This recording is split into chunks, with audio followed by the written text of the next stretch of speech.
on, everybody? Welcome back to Hot Gamers Only, the only show that talks about the latest and greatest topics in gaming. This week, we have a bit of a different kind of episode. We're going to be talking Persona 5 Royal spoilers. There we go. So, I'm joined, as always, by the one and only Ethan, usually the host, but this week, he's been demoted. I don't like this. I don't like not being the one that's talking. It's horrible. Oh, don't worry, man. I messed up the intro just like you do. No, it's all good, dude. It's all good. I'm doing great. It's fun to finally talk about this game that's been a burden on my shoulders for the past month and a half. Oh, yeah, I can imagine. And in addition, we're also joined by a new face, or a new voice, I guess. This is Jacob, the guy who's now been on just as many podcasts as Sam has. How's it going, Jacob? It's going well. So yeah, I'm glad to be here. It's interesting. We've had to drag one of Kyle's friends in here, and to be fair, I'm glad because he sounds incredible. I don't know why we've never talked to him before, because it's like that everyone's like, oh, he plays Overwatch, oh, he's a fucking idiot, and then this guy's like, oh, I'm just taking a break from Overwatch to talk to you. I'm like, wow, this guy's a champion, dude. This guy's incredible. Fuck Sam, fuck Jack. Where's Jacob been, dude? Where has Jacob been? That's what I'm saying. Well, good news. We passed the first minute before you started swearing, so good work. Oh, I didn't even realize. That's okay. Good. I looked. I also looked. Cool.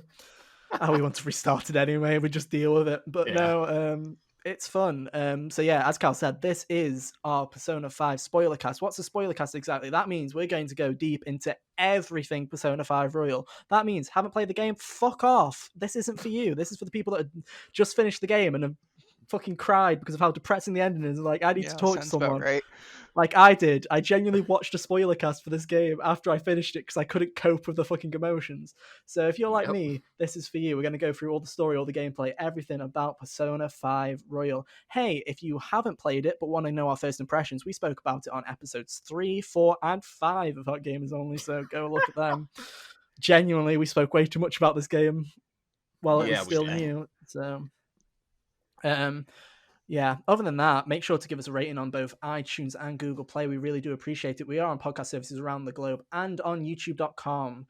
I always want to say something like youtube.com/thegiggers, but we don't have a URL because we don't have enough subscribers. So it's always great to just go search the Giggers, search Hot Gamers Only, please. We don't have a link. You need a subscriber limit now? You need it's something really pathetic, like 100 subscribers or something stupid. But yeah, you do need them. You didn't used to. When I used to do YouTube, I still have my URL, and I you still do as well. My YouTube channel that I hardly upload to was made in 2015, and I have a YouTube URL as well. But this channel no, because we started in like 2017. Other than that, this is Persona 5 Spoilercast. We've got another one for Final Fantasy VII coming up next week as well, and then we'll have usual episodes as always on Mondays, sporadic episodes as well when we have too much to talk about, like Persona 5. Aye. Right, there you go. That's all the hosting I'll do this entire episode, Cal. I'm passing the baton back to you. I'm passing, dude. I'm baton passing. Here we go. Yeah, dude, hang on. There's the high five, dude. There you go. Pass the baton and follow up. Yeah, dude, it's all yours. P5 Royal. Upgraded game to the original Persona 5. Before we get into like the actual discussion of Royal, I kind of wanted to just like have everyone give a quick overview of their experience with the Persona series, just so that the audience can like know where we're coming from. So, cool. Ethan, you want to start us out? Yeah, sure. Hi, my name's Ethan, and I'm a Persona 5-aholic. I can't laugh because it's true. The only Persona game I have played is Persona 5/Persona 5 Royal. I played Persona 5 roughly about this time last year, and since then I've played the original version through twice, and I've played through Royal one full time, so there you go. I'm an expert on all things Persona 5. I know nothing really about anything else in terms of the Persona universe. I'm still blind to the rest of it. Okay. Alrighty. Jacob, how about you? So, Persona 5 Royal is actually the first of any Persona game that I've played. I spent a lot of time watching my roommate play through the base game of P5 like 3 times. So Keep watched going, him my dog's play. barking. What? Keep going. Okay. I also watched him play P3 and part of P4, and for some reason I didn't really see much of it. So 5R was my first actual experience, but I've watched a lot of it. Nice. And as for me, I was first exposed to Persona from Persona 3. I never personally played it, but I did watch a full Let's Play of it. I really enjoyed what I saw, so I went and picked up Persona 4, played that, loved it, and then I played P5 when that came out. And I haven't actually gotten around to playing Royal yet, so yeah, got a lot of different viewpoints for this franchise. So I think that a good place for us to start would be probably discussing the game as a whole. Cool. I'm Oh. here, don't worry. Don't worry about it. Yeah. I assume you just gave some really great thoughts about the Persona series right there. I didn't have to run because a dog just started screaming at me. Very professional. Hot Games On, the most professional podcast Oh yeah. in the world.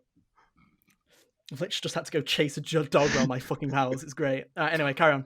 Oh my god. Persona 5. Yeah. So I was thinking, like, maybe we can just give, like, an overview of the story for P5R, and maybe talk about, like, some of the differences between P5 Vanilla and... When you're saying that, shall we say the differences between what was originally the base game and... Yeah. Obviously, there's a new semester, but I feel like we should keep that for... later, because that's the biggest chunk. You just want to talk about what's new in? Yeah. New up to, like, where P5 Vanilla would end. Yeah, up until December 24th. Yeah. Sure. I played P5 once, and that was a couple years ago. I don't remember dates. One of the bigger changes is that there's 2.5, kind of 3 new confidants. In that, it is 3. It's just it's 2.5 in old semester. Yeah, I meant the half as Akechi, because you actually get to build him up as a confidant separately from just story. Yeah. He was an original character, but he's now a full-on social link. Yeah. Where you have 8 events with him. The final 2 are still story tied, but the original 8 are fully now in the game. They're new events. Should we start with Akechi then, and then move on to Kasumi and Maruki? I'm gonna act until we hit the new semester, like we're not talking about it, and like no one's got to that point. So if you're still listening, and you're a fucking idiot if you're still listening, right? Please subscribe. Yeah, please subscribe. Please, we want a URL, please. So yeah, I'm gonna keep acting as if those spoilers are away. So I'm just gonna keep acting like the characters are all the characters until this point. You'll get that reference if you have played the game. If you get that reference, stay in. Let's start with Akechi, assuming he was old guard, now promoted to actual story. And one thing I'll say, I don't know if you agree. Well, you have a fresh perspective, I guess. So I can't really say would you agree, but in my opinion, it really does wonders for Akechi's character having this social link. I thought it was pretty cool, like actually getting to see that side of him. Yeah, it really works. It makes a lot more sense story-wise. It just fits in a lot more. One of the things with Akechi in the original game is very much you always know that something's up with him because he just shows up on these random days that are always important days, and you're like, why is he here on this day, and why is my social link going up automatically and stuff like that? Whereas now it very much is, hey, if you are in Kichijoji, you can just go and hang out with him and see what he wants, and you very much do get an insight into his character. And I think it really builds the parallel with Joker, because even Akechi, there are people who are constantly talking about him or trying to talk to him, like everyone's talking behind Joker's back. It's really great, and this is the only time I'll ever mention the Persona 5 anime, but one of the things that they did in the Persona 5 anime, which is garbage, don't watch it, don't don't watch it. Is they really went for the character link between Joker and Akechi, where they were always hanging out, and they kind of did this Sherlock and Moriarty kind of thing where they play chess and stuff in LeBlanc, and they just have these conversations. And I think that the social link really adds to his character in good ways and bad ways. I think the Akechi, we're getting full spoilers now, so this is it. This is your last chance. I think the Akechi plot twist from the original game, where shocker, he's the villain, is way less as a surprise in this game as it was in the original, because the social link builds it out to the point where you know he's the fucking betrayer. Yeah. You have a scene, his final social link scene is a battle of mementos where you two fight to the fucking death, essentially. But you both give up, and Akechi genuinely says to you, well, first of all, he just has this really lovely line of, if we keep going, we're gonna fucking kill each other. And then he's like, I'm gonna choose to stop this right now.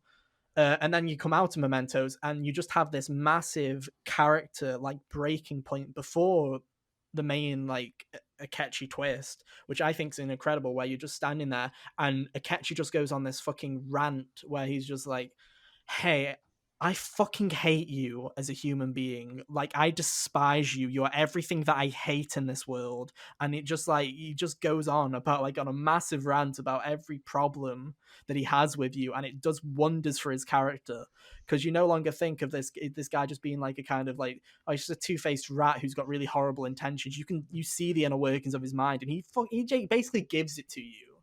He basically gives you that part. He's like, I fucking despise you, and here's why. And it really does add a load to his character, and I really liked his social link. Yeah, it was. I don't think there's more I can say. The honesty. I mean, there's also funny things, yeah. Yeah, the raw honesty, really.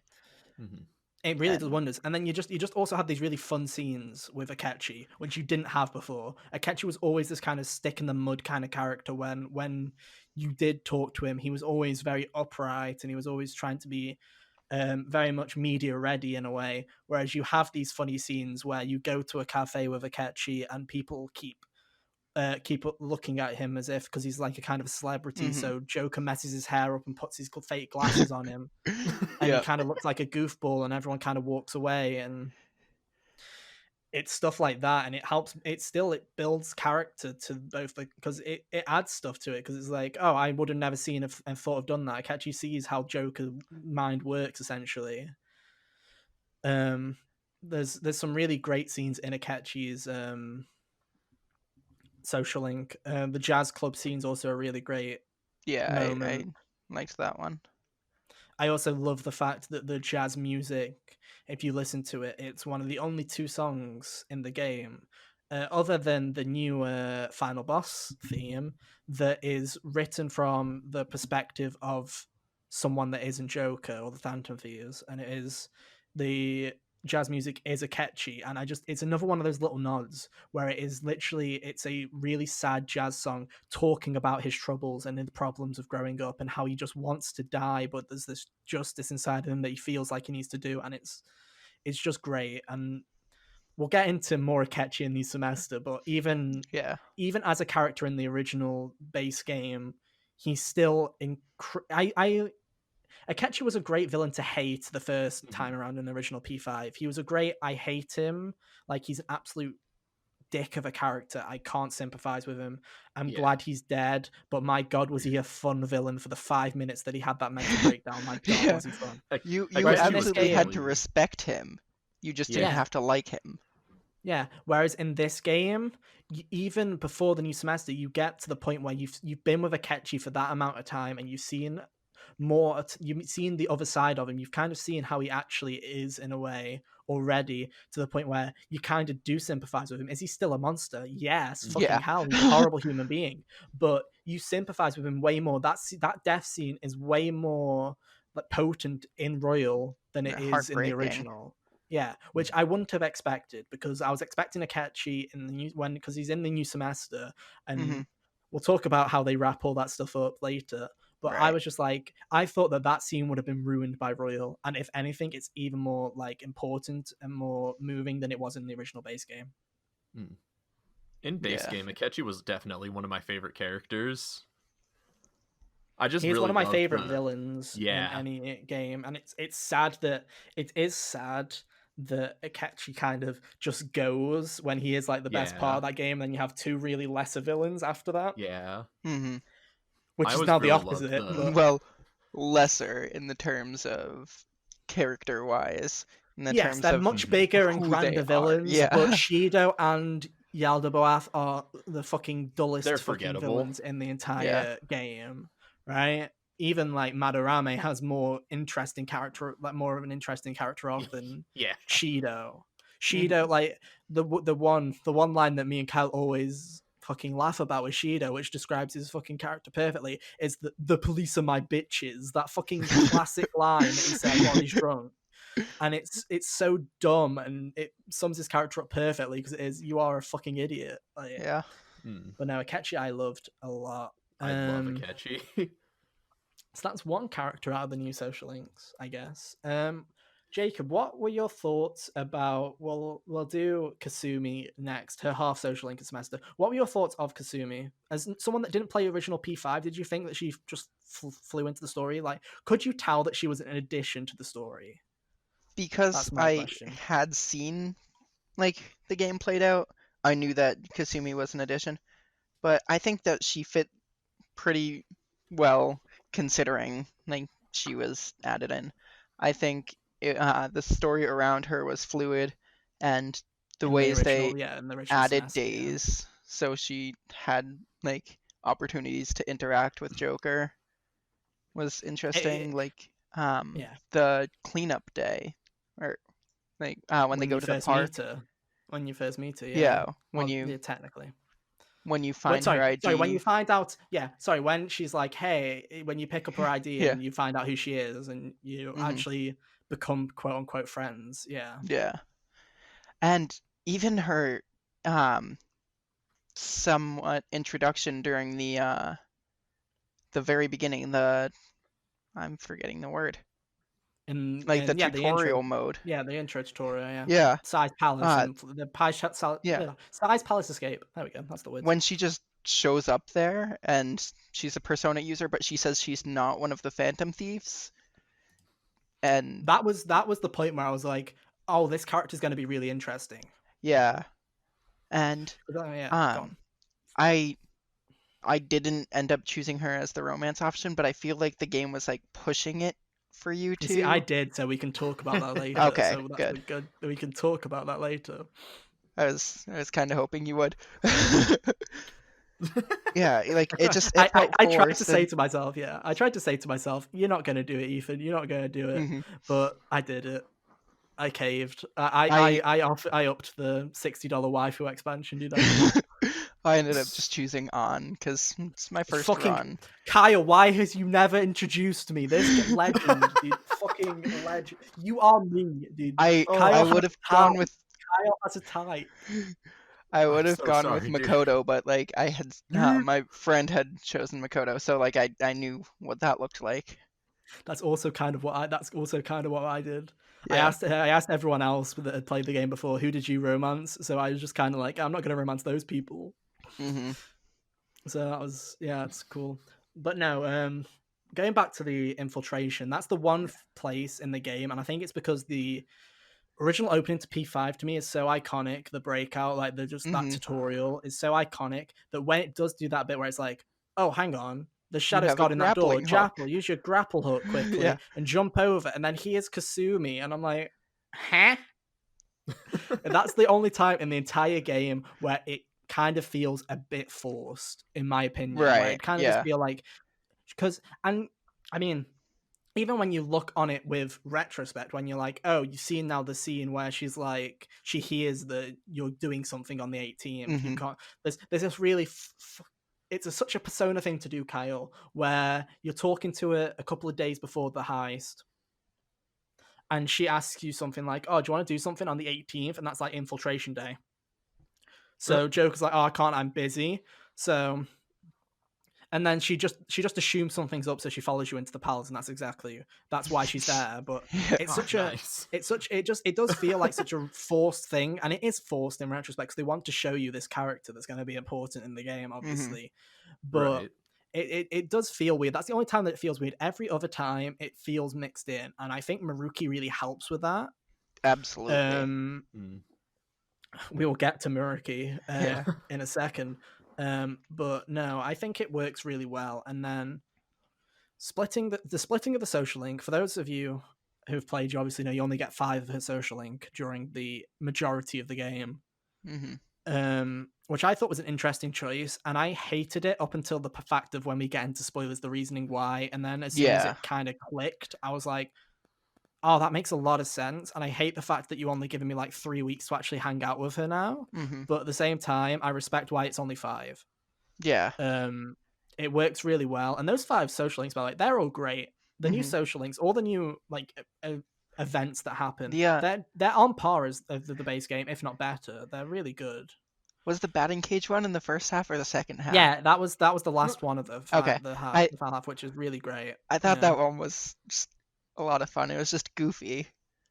Yeah, it was really goofy, and with retrospect, if you look back on it, it makes a lot more sense. Absolutely.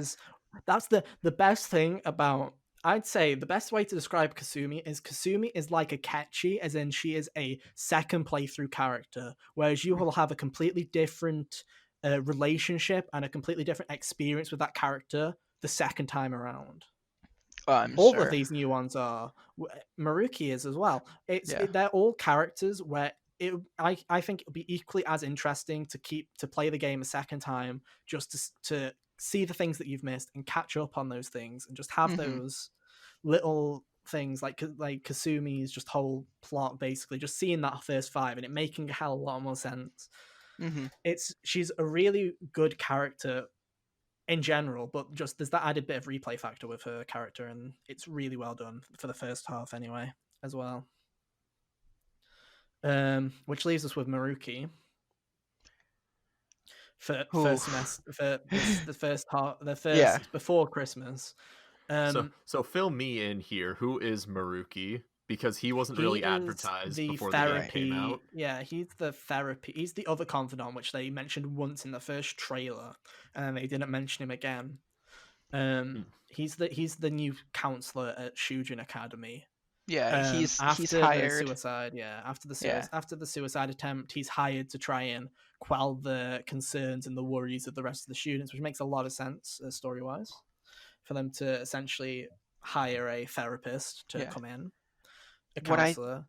What I loved about just his character, not even his confidant, was the fact that you see every member of the Phantom Thieves go and talk to him about their problems, about what they want to do. And that's some of the best scenes in the game. Yeah. Yeah. Really good. Go on. Sorry, I kind of cut you short there. No, that was what I wanted to say. Just like, but no, that's what he does. Those scenes are really great. Basically, basically the therapy sessions. Every character kind of has a therapy cutscene where they go to him and they kind of elaborate on the thoughts and feelings at the time. Anne's a really good one because my main problem with Anne as a character has always been except for the first part, it's the same with Ryuji, except for the first palace and the first part of the story, you can do their social links, and to a lesser extent Ryuji, I think Anne's social link is one of the strongest in the game in terms of character plot wise and story wise and developing as a character. They did a really good job of her social link. Yeah, that's fair. Yeah, it's really well done, and the reason it's really well done is because in terms of the story, she just becomes a secondary character throughout the entirety of the story, kind of like Ryuji. They're always there, they're always part of the Phantom Thieves, they're a part of the main plot line, but they have no kind of character arc changes throughout the rest of the game. And having these therapy sessions really adds to that development, even without the social links. Like Anne's is really good. Ryuji's is a really nice cutscene to have because Ryuji never really talks about his feelings at all in the game. No. Just having him just kind of open up to someone is really nice to see, and it's just really, you get a look into his life a lot more, and those are really nice. Haru's is also great. It's late in the game, but Haru as a character makes a lot of sense to go to therapy, and she's one of those characters that needed those extra scenes, and it works wonders for them. Yusuke's is also wonderful, but for a completely different reason. Yusuke basically, Kyle, there's the fair day, isn't there, in November, where they have the school fair or whatever, and Yusuke uses it as an opportunity to corner Maruki into a corner and get therapy because everyone else has had therapy because they've been to Shujin. So Yusuke's like, "You're the Maruki I've heard about. Counsel me." That's amazing. Yusuke gets jealous and basically forces him into a corner to talk to him. It's great. Yusuke is really good. He grew on me a lot. I'll always.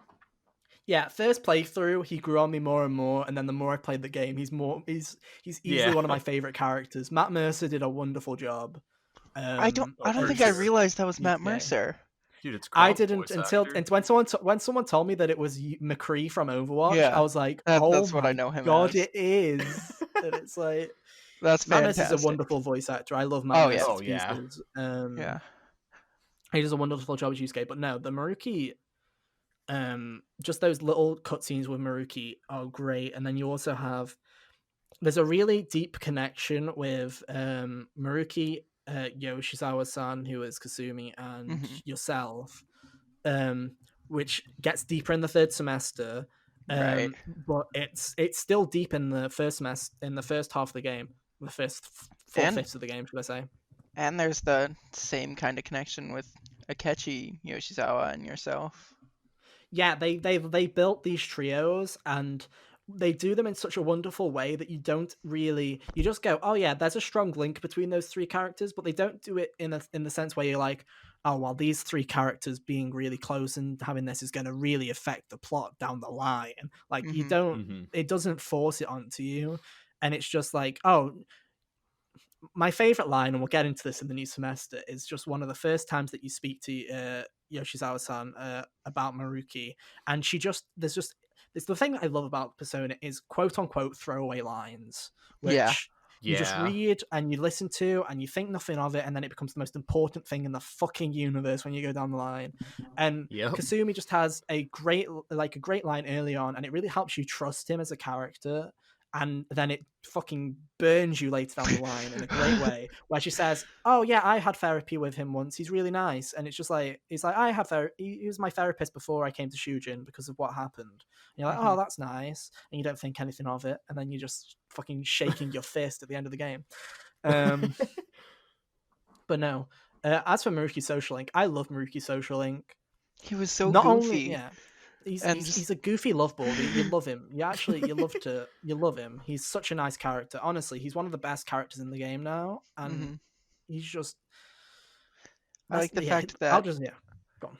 I like the fact that he admits that he's told, "Hey, you have to get Joker, Ryuji, and An to come to therapy," but he baits them, like he tries to bait them in by offering snacks, saying you can literally just sit there and not say anything. Yeah. And then every time you finish one of the stages of the social link, he gives you snacks. Oh my god. Yeah, he gives you health items as snacks. That's amazing. Like that. One of the things I also love about that is just the goofy lines that you have with Maruki, where you have this original conversation with Joker, Anna, Ryuji, and Maruki, and he's like, yeah, I need you to come to therapy. I'm basically asking, but the school's basically not asking. And he's like, I'll give you snacks. And then Ryuji's like, we're not going to fall for some stupid plan like that. And then you as your Joker, because the people that think of Joker's dialogue options are fucking incredible, because they always have the rule of two, like they always have the 3 answer rule. You have the serious answer, you have the kind of goofing about, kind of sarcastic answer, and then you just have the fucking funny answer. And then Ryuji has his like, I'm not falling for that, and then you just have snacks as like an option as one of your and I picked that, and then like Maruki's like, oh, so you're in. How about you two? And he's like, and Ryuji's like, you really gonna fucking fall for that right now? And it's just one of those great like lines. But no, Maruki's great. Maruki's social link, as well as Kasumi's, is also really useful. Obviously, as we can now say, because spoiler cast, there are 3 important social links for semester 3 to make the most out of it. You have to max out Akechi's social link. You have to max out Maruki's social link. Yeah, get out to 8, which then maxes it out before the new semester. Actually, that's for both of them. Isn't it 8 for Maruki and Akechi? No, Maruki, it's 9 because then you get your level 10 in September. Yeah. Maruki, you also have to max out. And Kasumi, you also have to get to level 5 at least, or else you can't carry on with a social link in the new semester. Which I would be really interested to see how that works, because I didn't do that. I want to see how that works. But anyway. I made sure to look up early on what I had to do to get the 3rd semester. Yeah, so did I. But then at the same time, they're in the story a lot, and they're like, oh, make sure to visit Maruki because he's leaving at this date. Kind of like what they do with the campaign leader guy, the politician, who's like, oh, I'm only going to be here till November, and when elections come around, I'm gone, son. Yeah. But they do great storytelling, like prods, where like they'll give you like occasionally that's like, oh, have you been to therapy lately and stuff like that. But then also Kasumi and Maruki in particular, Akechi, you get some cool abilities, and you get some cool abilities for all of them, by the way. Their abilities in their social links are all some of the best abilities in the game. Yeah. So you'd want to do them anyway. I'll mention those in a second. But they give you SP and HP just for doing those social links. Mm-hmm. So they very much, even if you didn't look it up, if I got the reaction of, oh shit, I just got an extra 5 MP just for going to Maruki, so I'd obviously carry on with his social link because I get an instant reward every time I go. Yeah. They do a great job of trying to tell you, hey, you kind of want to spend time with these people, which they do pretty well. As for his social link, it's pretty amazing. Like, it's all done pre-semester, but sort of pre-new semester, but it's all great. It's all therapy, and it's all just getting to know him as a character. Like I said, Maruki is one of my favorite Persona characters now, out of the entirety of Persona 5, just because of how honest he is and how genuine he is. And then they have, I'm so happy I can finally talk about this because I haven't been able to talk about this with anyone. And it was another one of the fucking, there's multiple in this game, which I didn't think they'd get me. I didn't think they'd get me once now after the Akechi Pancakes line. Never mind, did I think they managed to get me 3 times in the game. And we're back after my internet decided to take a complete 180 and just go and dip real quick. That was honestly the most scary thing ever. Yeah. Like we thought we just lost like 35 minutes of the podcast, and now I'm even more scared because now I've got to edit this coherently, so that's fun. God bless me. Soul. But anyway, back to where we were. We were talking about Maruki before hell broke loose. God, it's kind of killed the vibe. I'm not gonna lie. It's gonna take me a minute to get back into it, but yeah, Maruki's social link is really good. And what I was gonna say was, I think we were just about to say that he, just like every other social link, he figures out you're the Phantom Thieves. And they do one of those things where, yeah, I'm back on track. I found it. We're going. We're rolling. We found the plot. There's like the pancakes line, like the Akechi Pancakes line. I thought after the Akechi Pancakes line, I'm like, you're not fucking pulling the fucking hat over my eyes again. Mm-hmm. I will find every little fucking line that you try to turn on me. It won't happen. It won't happen again. I swear. It happened 3 times in Royal. But 3 times? Well, you know, you have one to do with Maruki, one to do with Kasumi, and then what's the 3rd one that I'm thinking of? Are you thinking about still counting the pancakes one? No, I thought there was a 3rd one, but I can't remember what the 3rd one is. We'll get there. Anyway. We'll get there. We'll find it. But anyway, what I was saying was, basically, they do this thing, Kyle, where during his social link, he's like, oh yeah, I've known you're the Phantom Thieves this entire time, because when I came to the school to talk about becoming your therapist, as I walked out, that was the same day that you just jumped out of the metaverse with Anne. And they replay the cutscene of when they jump out of the metaverse for the first time with Anne. And no shit, if you look in the background, there's his fucking model walking down the fucking staircase and walking out. And it was there in the original. First time, though? Yes, I went God. and fucking looked on YouTube and it was there and I didn't see it. And I literally like fucking punched the wall and I was like, oh my God, how did I miss that? So yeah, he knew the whole time and he was like, I didn't want to rat anyone out because he's a cognitive scientist. So Scientist. He kind of scientist, the P is silent, but I'm glad we all knew what he meant. He knew about the cognitive world, so he was basically using Joker as a way to try and bounce off his ideas of what the metaverse is in a way, so that basically his whole deal was he wanted to use his knowledge of cognitive science in a way he was trying to figure out if he could make people feel better because of using cognitive science. And instead of ratting out the Phantom Thieves, he was like, I want to know what their intentions are, and I want to see if what they're doing is in any way what I'm trying to achieve. And he kind of comes to the realization where he's like, oh, we're doing the same. Like, you're trying to change people for the better, and I respect that. And hopefully one day I can do the same. And he's just like, right, well, I'm off now. Goodbye. See you later. My paper's finished or whatever. And that's the end of his socialing. But it was just one of those pull the wool over. I'm like, you fucking idiots. How did you hide something like that again? I can't believe you did it again. Like, I was like, I genuinely messaged someone right after. I'm like, they fucking got me again. I'm like, oh. and then the third time it happened, I was just like, I can't even be mad anymore. I'm just fucking dumb. I'm just dumb. But no, Maruki's social link was pretty great. I really enjoyed it. It was fun. Let's quickly talk about their abilities as well while we're at it. For those 3 confidants, pre-semester time skip. Maruki's are really fucking broken. Like, they're really overpowered. I don't remember the details of them. One of them is focus, where you just get instant attack up, max attack up at the start of some battles randomly.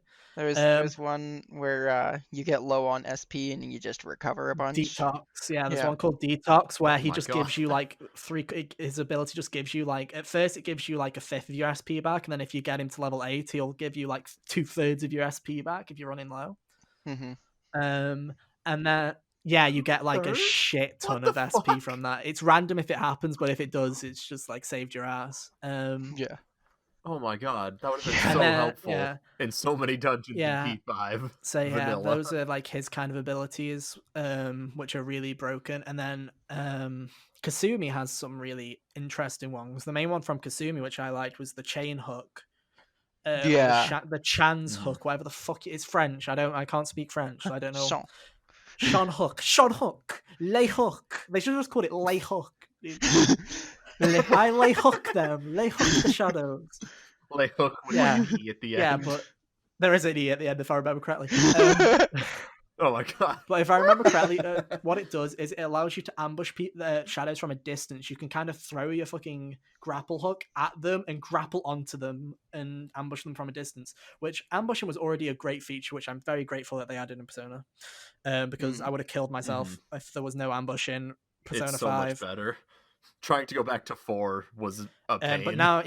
But now you can watch their patterns, and you don't have to run up to them anymore in a tight spot. You can kind of look from a distance and chain hook them. Yeah, and also it has the fun ability of, if you do it, it has a percentage chance of the shadow being dizzy or confused at the start of the battle, because you've literally just grapple hooked the fuck out of them and spun them round and then ripped their head off. And like, there you go.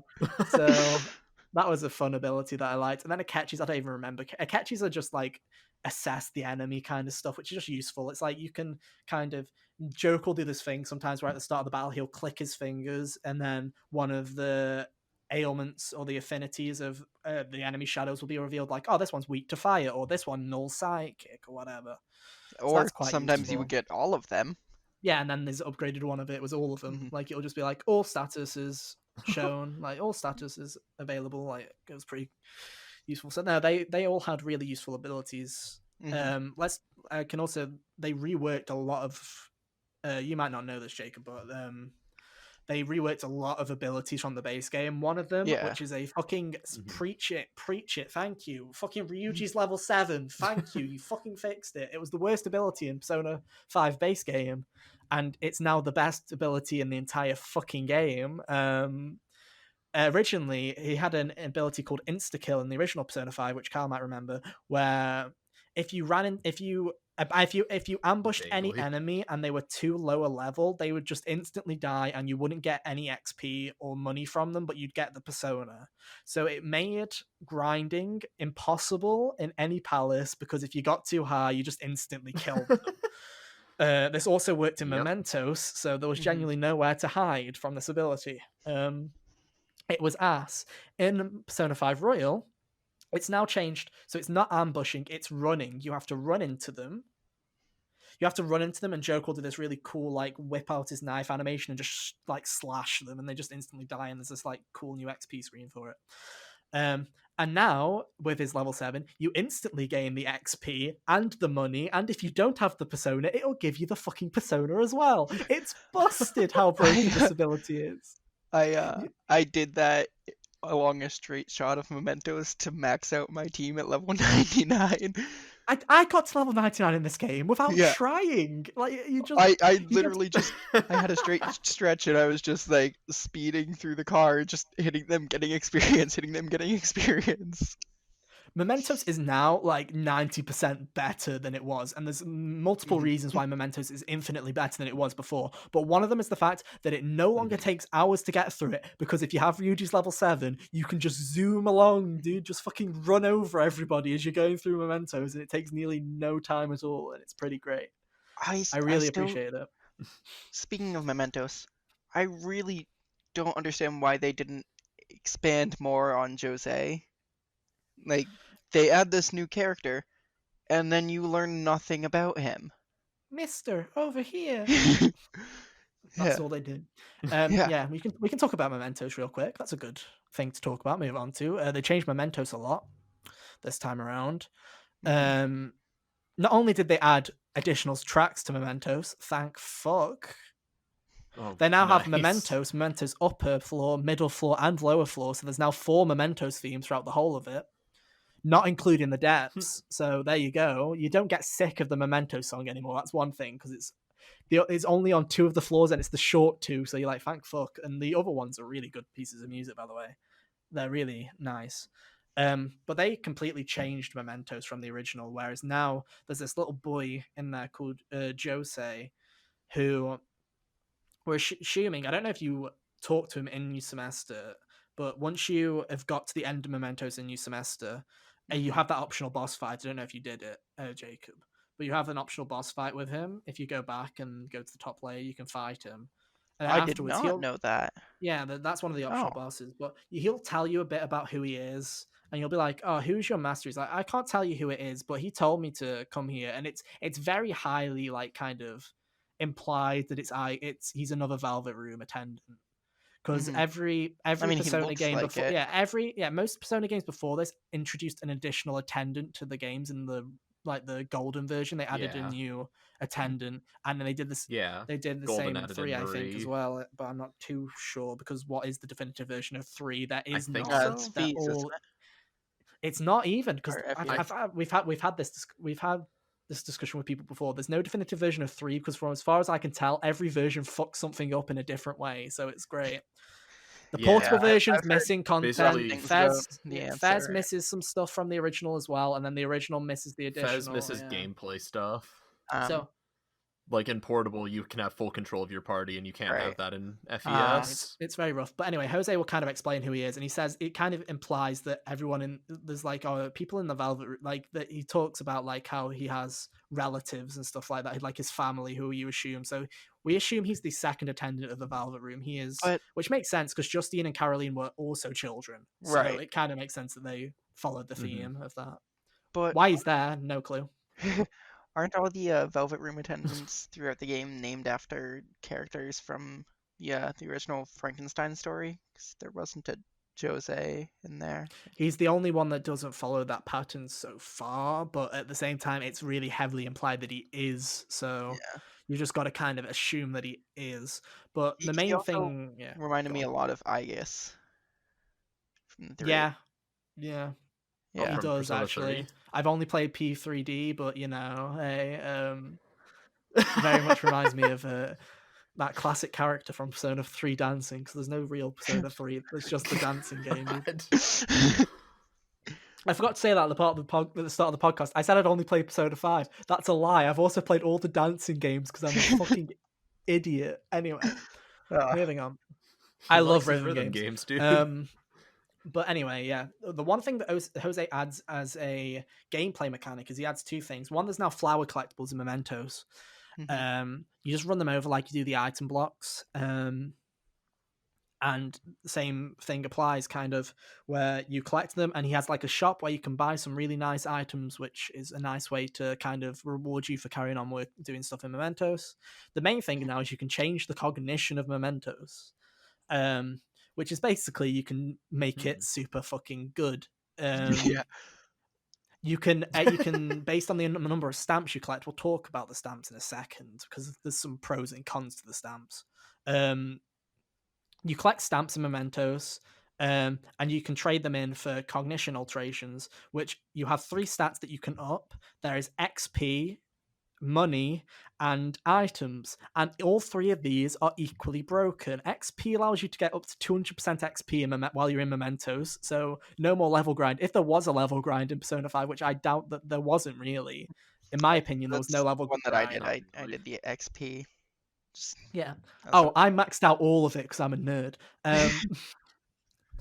But yeah, so that's busted. The money stat is busted because that's also 200%. But if you add in, by the way, these stack with Ryuji's kill ability. So you get double the money for his insta kills. I'm not joking. The original Persona 5, I left the original Persona 5 after selling all of my items that were in my inventory for New Game Plus. I had about 1,000,000 yen left for New Game Plus. Without selling a single one of my items in the end game, because we'll talk about this when we talk about New Semester. The New Semester just kind of ends. It's not kind of as final as Mementos. So I didn't even realize. I was like, oh, I literally don't have a chance to sell any of my shit now. Yeah. But I didn't sell anything, and yet if I go into New Game Plus, I'll have 8 million yen in the bank because I genuinely, it's so busted. Money used to be such a problem in the original Persona 5, and now you just fucking live in it. Like, honestly, it's like, what's that, Chihaya? You need 100,000 for a fucking rock? That's pocket change for me. Like, gently just throw it out on the table. Can I have 5? Thank you. Give. Like, I don't need it. So it was, that's busted. And then the third one, which I didn't realize how busted it was until late game, is items. It will increase the number of items you get to the point where it will have up to, is it 10 times the items that you can have up to? It's either 10 times or 12 times the number of, I think it's 12 actually.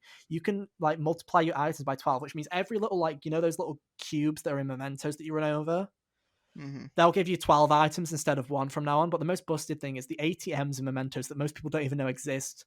They also get multiplied.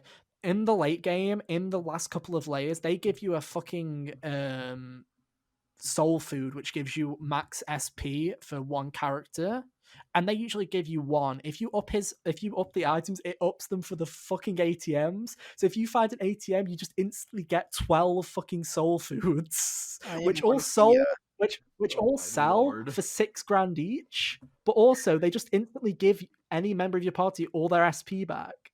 So I had like 56 of them by the end of the game because I just collect.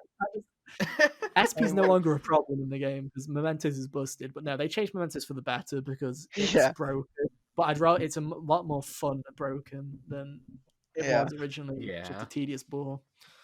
Yeah, I'm one of the people that did not know those existed until literally just now. Yeah, I'm glad I told you. I didn't know they existed until I accidentally held L2 and I was like, what's that glowy thing on the platform? And it's an ATM. Let me steal from that. 12 soul food? And there you go. That's what happened. That's how I found out. I mean, but yeah, Mementos I didn't really have an SP problem. I was playing through with Izanagi no Okami Picaro the entire time, and he had the you kill someone, you get all your HP and SP back. I played through the game basically on easy mode. Let's talk about SP real quick because we can talk about that because I'm sure that's one of your questions about it, Carl. It was to do with have they fixed the kind of SP fatigue problem, And the answer is Yeah. 100% yes. There was never a point in this game anymore where I feel like SP is my restrictive factor. If it's not for getting a million fucking SP items and mementos now, if it wasn't for we mentioned in an earlier First Thoughts podcast the whole idea of the will seeds, which re-gave you some of your SP back and your HP. Yeah. Which, by the way, we'll talk about will seeds later. Yeah, Let's talk about will seeds now. They were a great addition to the fucking Yeah. palaces. I really liked them. It gave you something to go for, and it rewarded you by giving you some SP back, which made the first 3 palaces especially a lot less tedious than they were in the base game. I liked just how they introduced it. Just, oh, here's a room that wasn't in the base game. What could be in there? Yeah, it also encouraged you to explore more. It Yeah. encouraged you to explore some of the unknown areas of the palaces, especially in places like Kamoshida's palace, where if you don't go off the beaten path, it's extremely linear. Like most people don't even find in base game P5 the portrait skip where you can like open up the portrait in the entrance and go through there. Like most people don't even find that because it's off the beaten path. But now you have reasons to go there and fight them. Yeah, Yeah, go on. I made sure I didn't leave a palace. Like, I would secure my infiltration route, get it all ready, and then I would have to spend another like 25-30 minutes just looking for the will seeds because I had missed them or whatever. They were a really fun thing to just go for, even if you didn't need the SP boost. They were just a fun like collectible to promote exploring, and each third will seed had like a mini boss fight as well, so it added an additional kind of palace boss, which was a lot of fun to just kind of have that. It was a really good test of strength to say, hey, are you sure you're ready to like do the final boss? He's like a mini boss to kind of see if you up for it, and you can kind of gauge, oh, I got the third will seed, so I can probably finish this and send the calling card out. And even the will seeds tie back to Jose with him being able to turn them into rings. You go back to the little fucker and he makes it into a little jewelry piece. Yeah. And some of those are busted. Some of those, the one in the new semester especially is particularly busted, if I remember correctly. Some of them they start off like pretty cool. Like they're like, oh, get extra money in like for the kind of Shiro one. They're like, oh, get some extra money, and you're like, oh, that's cool per fight. But then you get to like Shido's one and it's like null everything that's cursed, and you're like, oh, okay, fucking hold up. You're just like, okay, let's just instantly don't even have to worry about making perfect personas now because you can just like get broken ass jewelry as well. It's quite. I did not try to make perfect personas. Neither did I. Again, I was using Izanagi no Okami Pikaro for most of it. It's myriad truths. I wasn't, but I didn't have a problem. This game feels a lot easier than the original, just because of the number of changes that they made to the battle system, which has now been extremely refined, and just the way that the boss fights have been done. The boss fights have kind of been changed. The way that they tweaked the boss fights, except for Palace 5, which fucking I don't know what they were doing with that boss fight. What's Palace? We'll get to that. Fucking Okumura's boss fight, which they That's... butchered the shit out of and made it the most awful thing ever. That's why I had to start using Izanagi no Okami Pikaro, because I tried it like 7 times. We'll talk about it. All the other Palace boss fights, they kind of made easier. They kind of made them more interesting, but at the same time, they made them easier. So the whole game feels kind of easier on it as a whole. Mm-hmm. Plus the mementos shit and all that, it just makes it an easier experience. Mm-hmm. Do you want to ask any questions, Kyle, about this old semester? Yeah. Did you guys want to start talking about the new semester? Because that's like the last story thing I had on my list. There's a lot to talk about in the new semester. Are you sure you're ready, dude? Big point from the old semester, like an addition to the old semester that then ties into the new semester. That like I go for really it. Liked that day in June, the first time you accidentally infiltrate the new palace. Oh yes, I forgot about this. They just added in between palaces 5 and 6. You just have this random time where Kasumi needs to get her persona. I like to call it shit. We put Kasumi in the fucking Sai escape scene, and we need to give her a persona now. Damn it! So yeah, you have this really cool scene. You can talk about it, Jacob. Go for it. So of course you don't know whose palace it is at that point. You don't know anything about it. you hear like Kasumi is the one who gets you into it, like she's the one who says the keywords. I was sure it was her palace because she's like, I'm Kasumi Yoshizawa. Like when she's upset, she's affirming herself. She says her full name, and Yeah. moments later she's in the palace. So you're like, oh, it's Kasumi's palace. Okay. Mhm. How does she have a palace if she's a Persona user? But that's not the biggest question right now. And It's so everyone funny. It's in so there, funny you thought that, knowing what happens. It's so yeah, funny you thought that. everyone in there seemed to know her too. So like it made so much sense. I was sure of it, and I And then you have figured, the shadow version of her sister just show up out of nowhere, and you're like, yeah, that's weird. Like yep. it's I was along the same page until I started digging deeper into it. I kind of went a bit overboard. I kind of ruined it for myself in a way because I kind of overanalyzed it to the point where I was reading the signs, and the signs kind of give you a bit of a hint of who it is, and I was like, "Oh, it's you," and I was just So like, oh. when Like yeah, when that scene is happening, like when she's getting ready to go in, does she ever say the person's name, who it actually no, is? No? no. Okay. At the I've same been meaning to time, look back yeah, into yeah, it, but no. yeah. She doesn't, but I think it's all to do with in the new palace the name's not on the Right. nav. It's a very weird it's a weird palace for a reason, and Yeah. I don't know what got Kasumi into that palace. I genuinely have no The idea. people walking by, they were talking about, oh, is it a sports complex? Is it a factory? Is it a Oh laboratory? yeah, yeah. Yeah. And she's like, no, it's Yeah, a it's a stadium. stadium, yeah. So they said what the person They thought it say was, and she they said said what it was. laboratory and she Yeah. said stadium. So yeah, and I think the name thing was just kind of the name was blank anyway because Hmm. the person had fucked with the nav. So I don't even think you needed the name to get in, Yeah. which makes it fucking really weird that it could be anyone could walk around that fucking stadium if they had the nav and just say stadium laboratory and just get taken to this fucking place. Yeah. But no, that scene was great.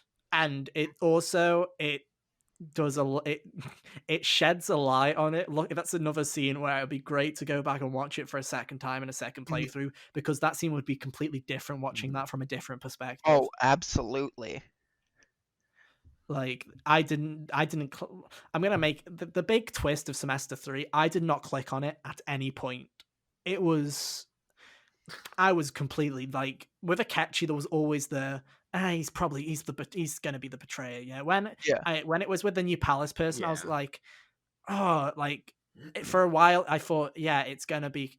I was like, it's probably Kasumi. But then when I started reading the signs, and stuff like that, I'm like, oh, it's got to be that person. So even when that person was still in the story and they were still acting the same way and they were still completely fine, I was like, but it's gotta be you. Whereas the Kasumi's fucking, I was like, you've got me there. That's the one where I just had to go, fair play, you got me. Yeah. Like, but we'll talk about that later. But yeah, that one scene was really good.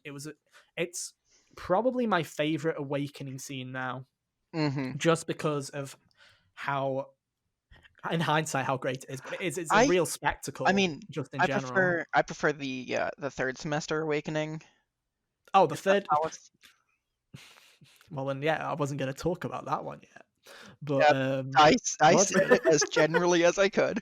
I wasn't gonna talk about that yet, but in terms of base like original awakenings to personas, that was my favorite awakening. We'll talk about the other thing later, Yeah. but that day's really that day came out of nowhere, and it was the best boost you needed because I've always said Palace 5 is the worst palace in Persona 5 by far. It's above and beyond the word. Mhm. They made it better in Royal. They took that whole section where you're going for keys in the basement, right? Which was this massive maze of bullshit and boredom, and it took an hour and I hated it. And they turned it into 3 rooms that take like 10 minutes, and it's wonderful. Thank you for doing that, Alice.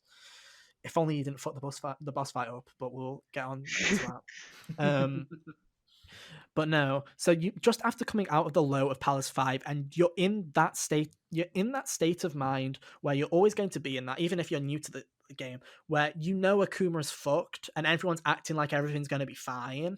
And you're just sitting here with this feeling of dread the entire time, where you're like, this is gonna fuck up, this is gonna go horrible, and this countdown now that's in the top right of my screen is a ticking time bomb to everything going to shit.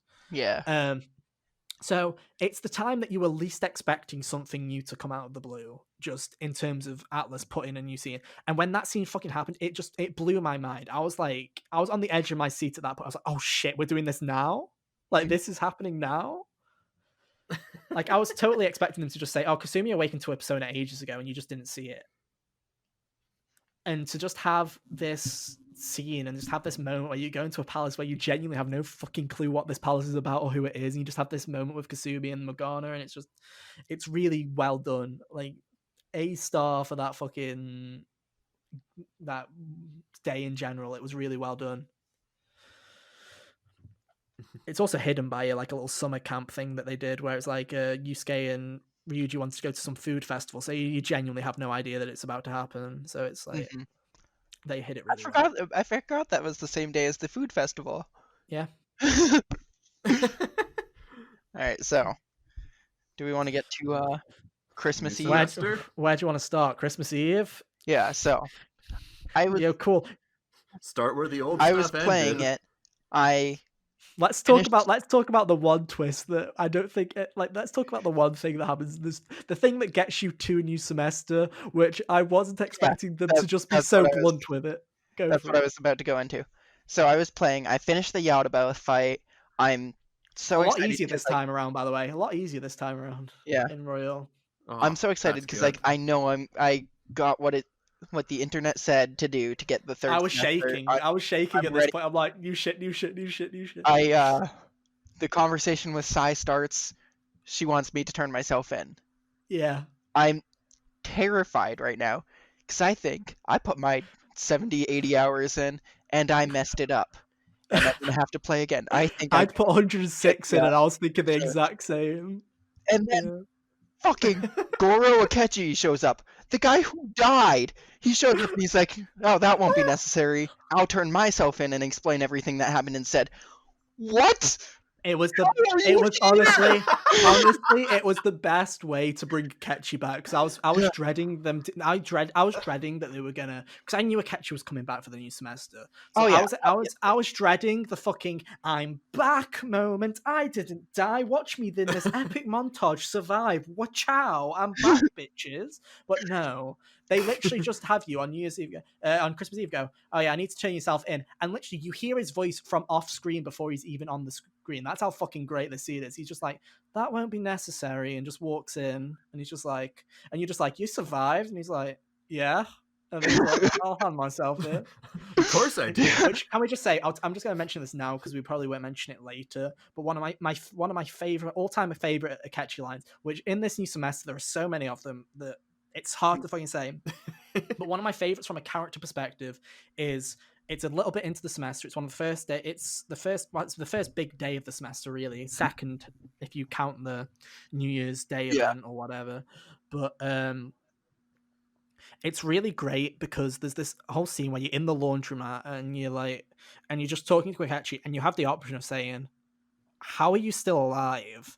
And Akechi just gives, again, it's something that builds up to later spoilers, which I'm like, this was the third one. This was the third one, which I'm like, okay, you hid it from me. You hid it again in plain sight, and I didn't come to the realization soon enough. Mm-hmm. Where he says, did you really think of me so little that you thought that I would die in that situation? And I'm like, that's a fucking incredible Akechi. Like, it's so Akechi that it's unreal. And then it's also foreshadowing the future, but it's also like, I loved that line because it just got me straight into it. Mm-hmm. I was like, I was always feeling, I was like, I'm gonna feel hesitation of having Akechi back, but with that scene on Christmas Eve and with that later scene where you just have a chat with him and he says that line, I'm just like, this is what I needed to make him to make me want him back in the game in a way. Yeah. But anyway, carry on. He turns himself in instead, so you get to have an actual Christmas Eve date with whoever you dated. I don't. So you get to do that, and they're alone like on they're not Christmas. There is upset. a friend zone. They don't. There's a friend zone version as well. Yeah. There's a friend zone version. I'll talk Yeah. about that in a sec. There's not a you're holding something back, I'm leaving thing. You spend the night together. Yeah, it's a very cute scene. I haven't watched I watched the Makoto version because I didn't want to watch the Anne version because the second playthrough that I will do eventually, I will romance Anne, so I get all those extra scenes that I missed because I missed those originally, obviously. Yeah. So I personally I maxed out on as early as I could. That's what I did in my original playthrough. So I could It do fucked up all my social links. I could do the Hawaii date. I could do when there was like the dance at school. I didn't get that. I got the Ryujin Mishima one, which is incredible. It's incredible. I wasn't mad. I said to Kyle, there's this wonderful scene where they just pick on the woman, the girl you're dating, and they go up on stage. In the friend zone version, it's just you, Mishima, and Ryuji hanging out on the back wall, and the guy comes up going, "Who wants to share a secret?" And then Ryuji like covers his mouth and goes, "I do," and then he kind of pushes Mishima like a tiny bit, and he's like, "Oh, do you want to?" And then Mishima just goes, "Fuck no, that he said that," and then Ryuji gets forced on stage, and it's the best scene I've ever seen. Yeah, no, so it's incredible. I was dating Ann at this point, and like she's up on the stage, and one of the options is just yell out "I love you" to get her distracted. Yeah, I did it. I did that. Yeah, I did that. I did that. That was fun. There's also if you do just one bit. If you do the Ryuji one, you the option is you say, "I have something I want to say," and then Ryuji's like, "What are you gonna say?" And like he genuinely texts you, and he's like, "Seriously, what are you gonna say?" And you have about 8 options, and it's "I love" and every fucking character you possibly want to say. That's awesome. Yeah. You don't actually say them because Ryuji like abuses you and he goes, "That's just not the time for it." But if you pick the one that says "I love Ryuji," he has a separate little fucking attack. He's like, "I don't want to be labeled. What the fuck?" And it's like, it's such a funny scene. I loved it. Anyway, back to Christmas. Funny how flustered On got when I said that, because like I had maxed out her confidant at this point. Like she had already said it because we were officially in a relationship through the game.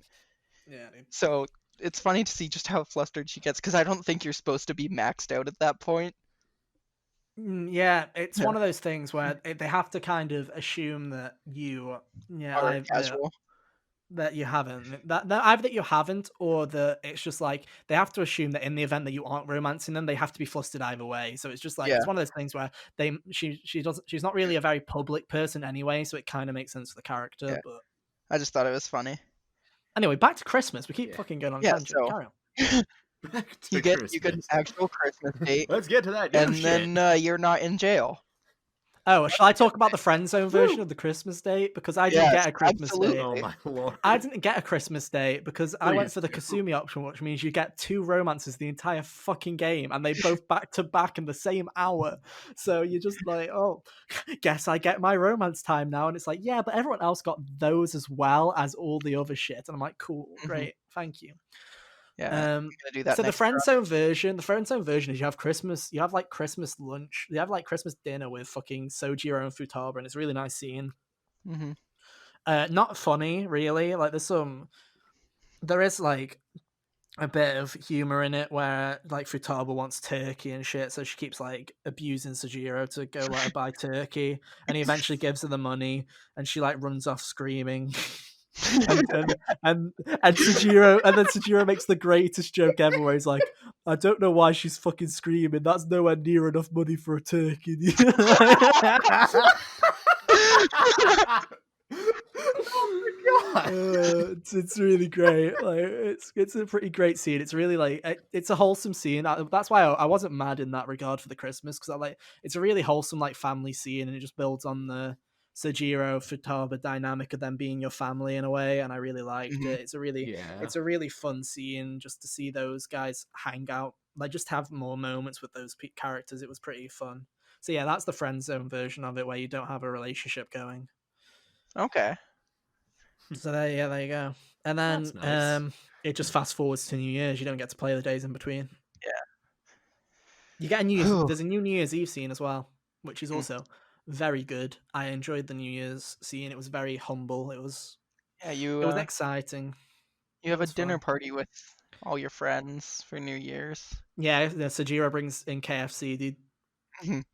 No joke. He genuinely has like a fucking bargain bucket under his fucking arm, and it's got like fake KFC branding on it. Like it's obviously KFC.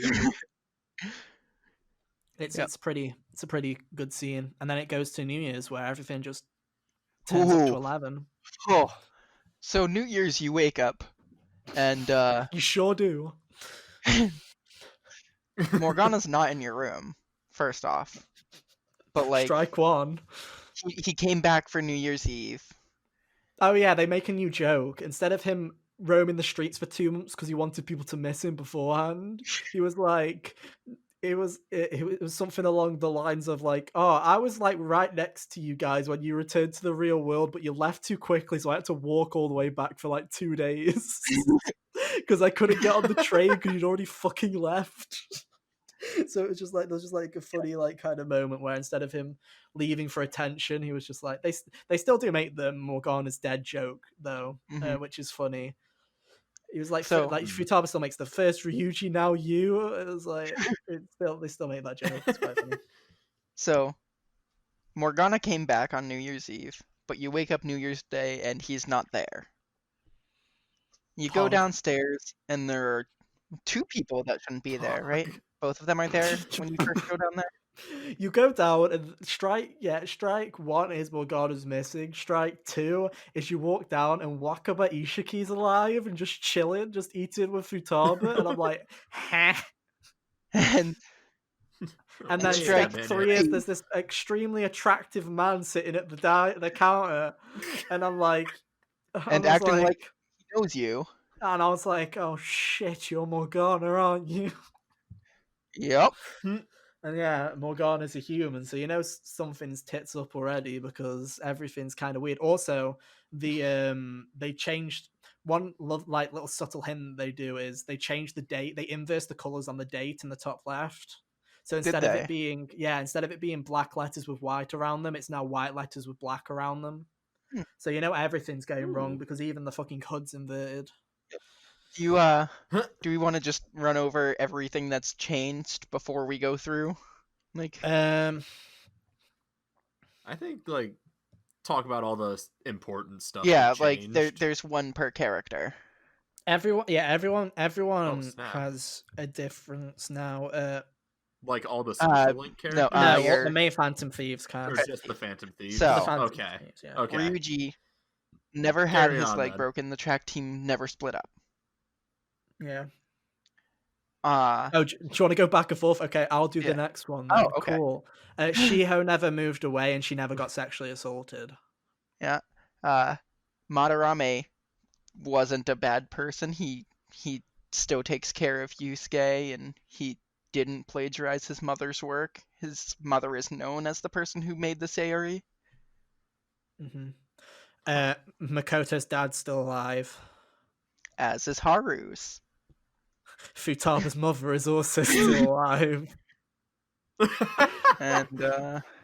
And we can't really... We'll get into what Joker's change was, because Joker's change comes a lot later. Yeah. Oh, and as for... and it's extremely weird, because the only 2 people that seem to realize that something's not completely right are Kasumi and Joker at that stage. Does Kasumi? Pardon? She's semi-aware of it. Okay. She's aware of the distortion, but she's not really reacting to it. She thinks she knows something's different. She just doesn't know what's different. Whereas Joker knows what's different. Yeah. Then you have and then you go on this date. You go to the shrine with Kasumi. Kasumi made a promise to her in November to actually do something with it after the side job was done, and because shit kept hitting the fan, it ends up being on that January 1st, and that's when you meet with everyone, and everyone seems to be doing it. That's when you start to notice that everyone's kind of been everyone's lives has changed a bit. Because Haru starts mentioning that she's got to spend time with her dad, and Makoto says the same thing about that our family's got to get together. Ryuji talks about the track team. Yeah, and that's when it all starts to go back. So you come back, Wakaba's still fucking there and alive, Morgana's still human, and Joker's just like, what the fuck's going on? And then Akechi walks through the door and is like, sup, dude? Have you noticed shit's hitting the fan right now? Something's wrong. Yeah, and Let's he's like, talk. hi, I'm here to talk to Joker because fucking everything's fucked up. Hello, goodbye. And then everyone's and then you can tell things are fucked up because Morgana's just like, yo, it's Akechi. Hi, Akechi, how you doing? It's just like, okay, what the fuck? Like, they didn't even know he was alive. Like, they barely knew he was alive. Never mind. Yeah, Do you they knew he was talk to alive him because on... Sai told him, but beforehand, but they didn't know that Right. he's supposed to be in prison, and they're just like, yo, sup, Akechi, come on in. Do you want a drink, dude? Cheers. Do you talk to him on the first or the second? Because I remember on the second you wake up I believe, and Morgana's just right in front of you in bed. Like, Morgana's in your bed, in your bed. Like, directly in front of you in bed. And you're just like, I still don't know who you are. I think I remember that from the trailer. You didn't know it was Morgana until the second day. Yeah, and so he's like, all right, I'll stay on the couch then. Yeah, he's like, I'll sleep on the couch then. But then Akechi comes in and you have that. That's where that scene takes place, where it's like, how are you alive? He's like, do you think of me so little? Blah de blah. Yeah. And Akechi, again, this whole scene with Akechi is great because he's like, have you noticed what's wrong? And then you have the object. You have the options. The two options are saying, yeah, Wakaba's alive, or yeah, Morgana's attractive.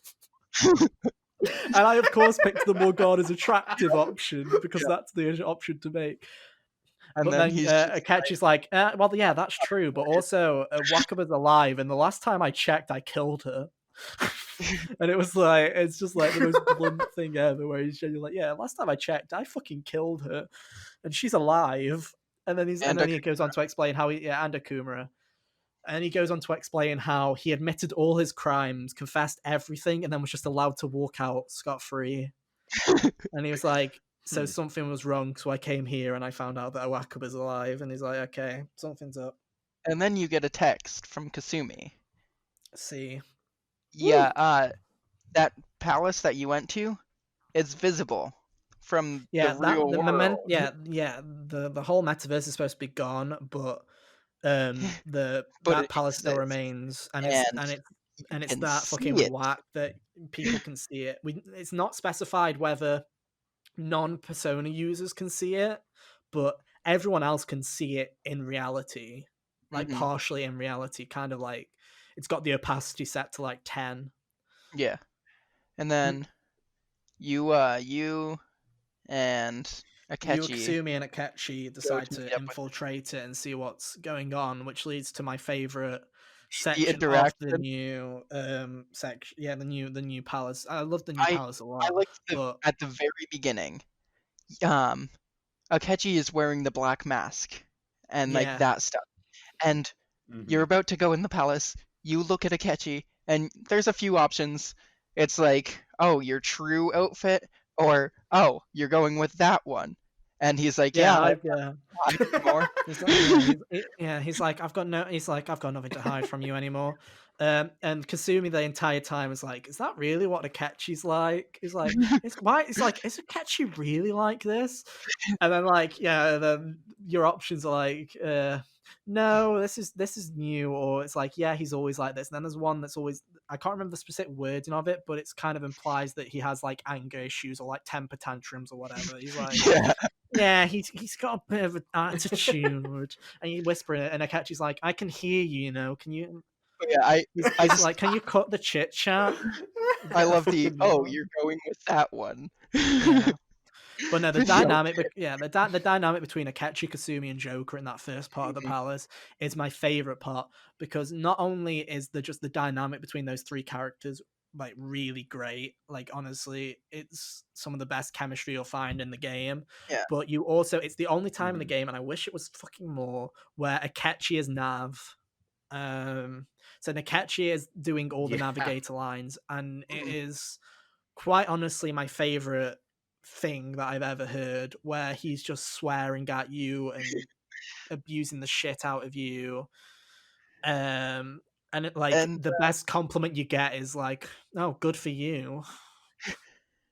And then shit hits the fan, because you figure out everything that was being hidden. This is when the big plotto twisto happens. So if you're still somehow listening and got away with all these spoilers, this is the one spoiler. Oh my god! This is the one spoiler that I'm just going to say. This is the one. If you've got through every other fucking spoiler, these two spoilers are the two that you don't want. These are honestly the two.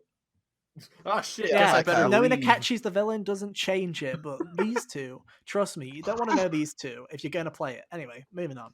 So Maruki's Maruki's the palace leader. Let's just get that out the way. Maruki is the palace leader. You didn't need to say that yet. Yes, we did. But, we're infiltrating the palace. We told them to leave. You're infiltrating Maruki's palace. You don't know it's Maruki's palace yet because the name was hidden.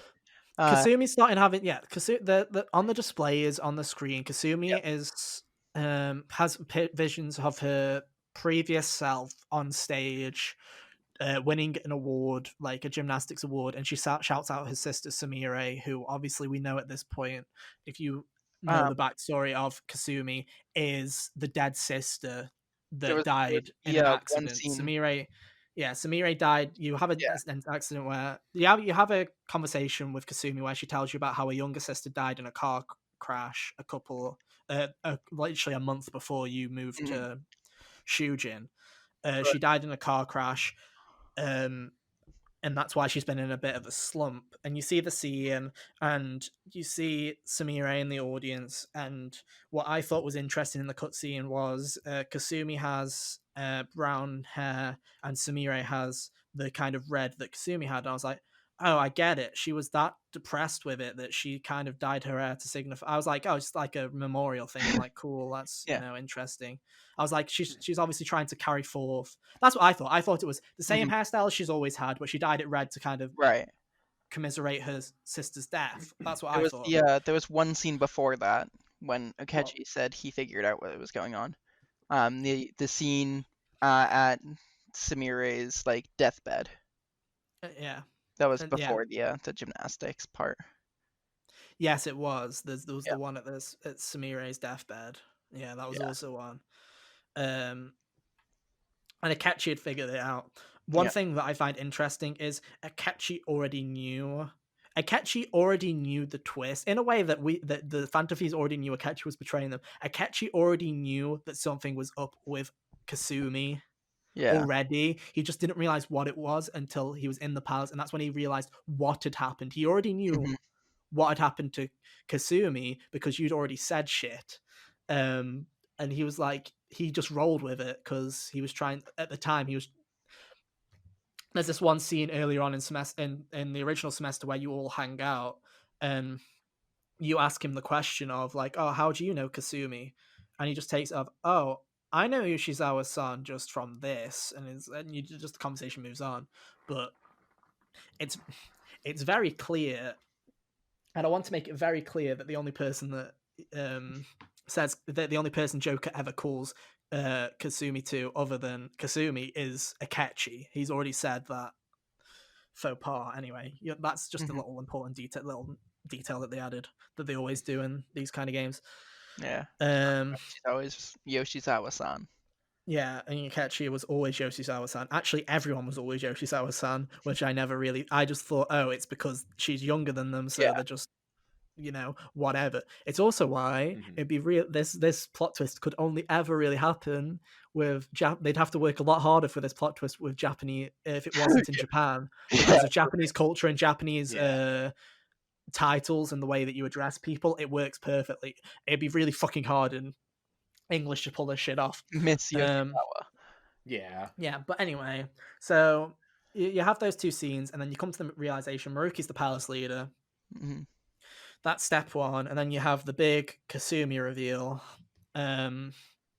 which is the big reveal, which is it's always hard. I tried explaining this to people a million times. So Kyle, it might sound like the dumbest plot twist for you. It works in the game when you have context, but trying to explain it verbally, it sounds like a fucking shitty plot twist that doesn't really have any significance. But trust me, all right, lay it on me. Kasumi, what do we got? Kasumi was dead all along. Yeah. Kasumi was dead all along. All right. It was Sumire that you've been talking to. Samira is the one that's survived. Kasumi was one that was dead all along. And Maruki has had the power to change people's cognitions in the real world this entire time. Basically, Samira was always the timid one. She was always kind of depressed. And when her sister kind of died in her stead because she went on like a suicidal outburst, she kind of had a mental breakdown to the point where she didn't want to live anymore and she wished that her sister was alive.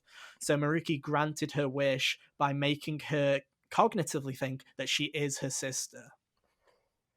Yeah. So this whole and you're probably thinking, but Ethan, how come no one?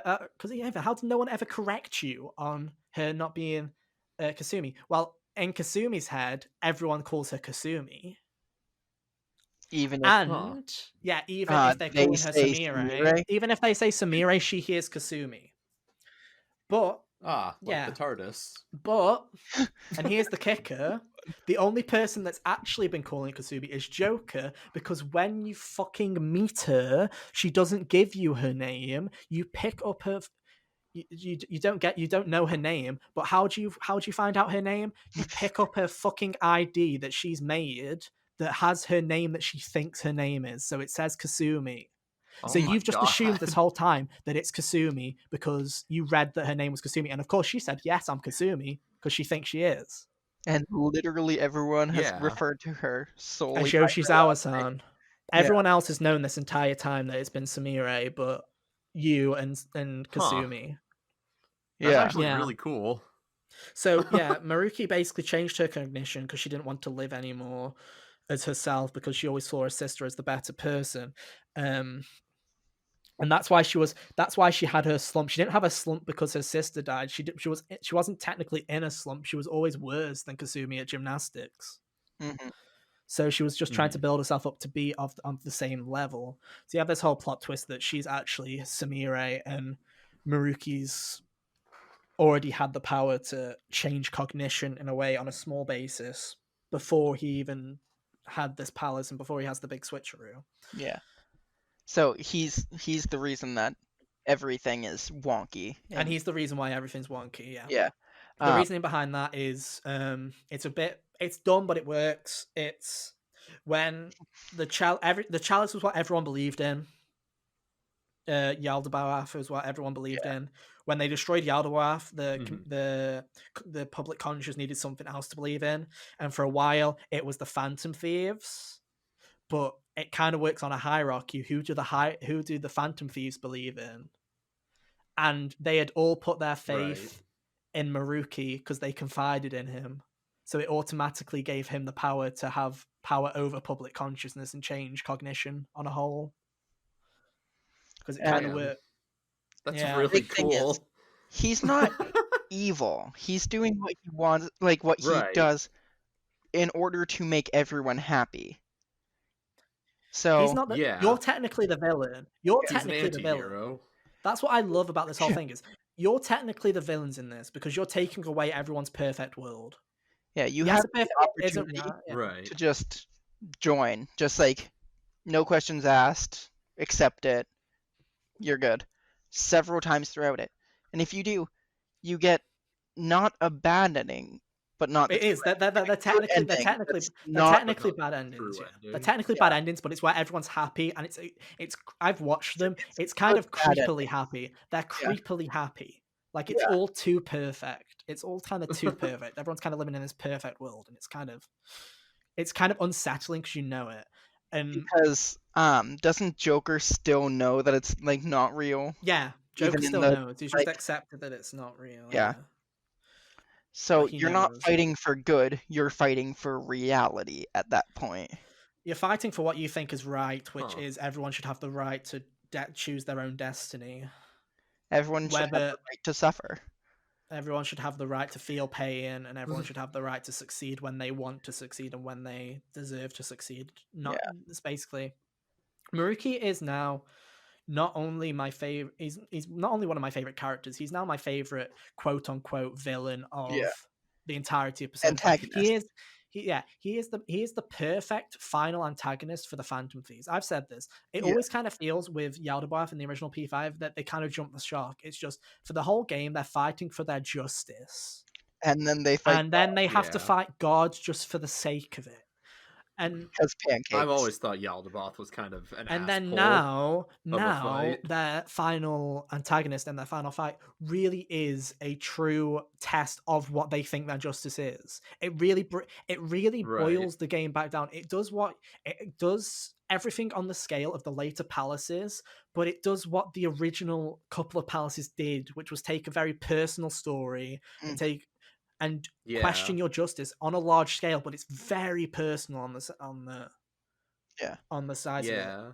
It took someone who was with you And he's the not a whole bad game, pretty person. much. It's not at all. It's Yeah. like Futaba. It's not a twisted evil desire. If anything, his distortion Right. is his kindness is distorted Mm-hmm. because he wants everyone to have that happy ending, that happy life. He wants no one to suffer because he's felt suffering as well. Yeah. So all But this, yeah, so you get Samire. He takes Samire away. He's like, Yeah. I'm gonna fucking reprogram her to be Kasumi again because she can't cope being Samire. Yeah, she flips shit. She literally like has a mental breakdown because she can't live knowing who she is. So Not like Persona 5 mental breakdown, but just regular her own mental breakdown. So she's like, and Maruki's like, I'm gonna fix her, and Akechi's like, don't you fucking dare! I'm gonna kill you if you touch her. And he's like, and Maruki's like, this is what she wants, right? And he's like, why don't you come back in a week, see what my perfect world's like, and then we'll talk. Like he's like, at least experience it. And so you kind of go your separate ways, and this is where you learn about everyone's distortions and how they've changed, and you kind of try and bring people back to thinking about reality and how everything's a bit off. But Akechi's kind of like, you talk to your friends, I'm gonna go do some digging because I don't give a shit about them. You spend the next week talking to each person and being like, hey, I know this is great, but this isn't real. And they're like, fuck you, I want to live like this. And you're like, oh, I tried to warn you. Yeah. So then the whole before you start entering the palace again, that whole section is just all about everyone else trying to come to terms with reality not being what it is and how everything's perfect and kind of coming to the realization. Everyone comes to the realization of it's too perfect. And so you leave them all with those thoughts. You can't really convince anyone to kind of drop the kind of trance that they're in. So you and Akechi go back into the palace to go and at least go get Kasumi / Sumire now, I guess. But she's gone back to thinking she's Kasumi, so Kasumi again. Kasumi. Yeah, Kasumire, yeah, exactly. Yoshizawa. It's just Yoshizawa. Yeah. Yoshizawa. So you go back into the palace, and then you go back, and she's back to Kasumi. But you have a new boss fight, which is against Kasumi. And her persona Cinderella. Cindrion, because Cindrion, who is Cinderella. Which is a really great boss fight, and this was the boss fight that I said to you, Kyle, that I said Rivers in a Desert is one of my favorite Persona 5 pieces of music by far. I love Rivers in a Desert. It's the best boss theme out of all of. Yeah, it's one of, if not for the best. I mean, there's some other ones that I rate higher, but that's just personal preference, right? I mean, I constantly have Wake Up, Get Up, Get Out there stuck in my head. Yeah, there's a lot of them. But it's a good one. So Rivers in the Desert, I always thought it kind of fit. It doesn't really fit Shido as a character. It fits the scale and the scope of the fight, but it doesn't really.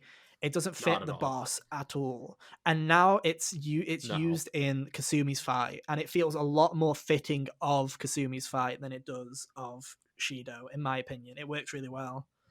So that's the new use of the song. It's also used still in Shido, but now it's used for a second fight.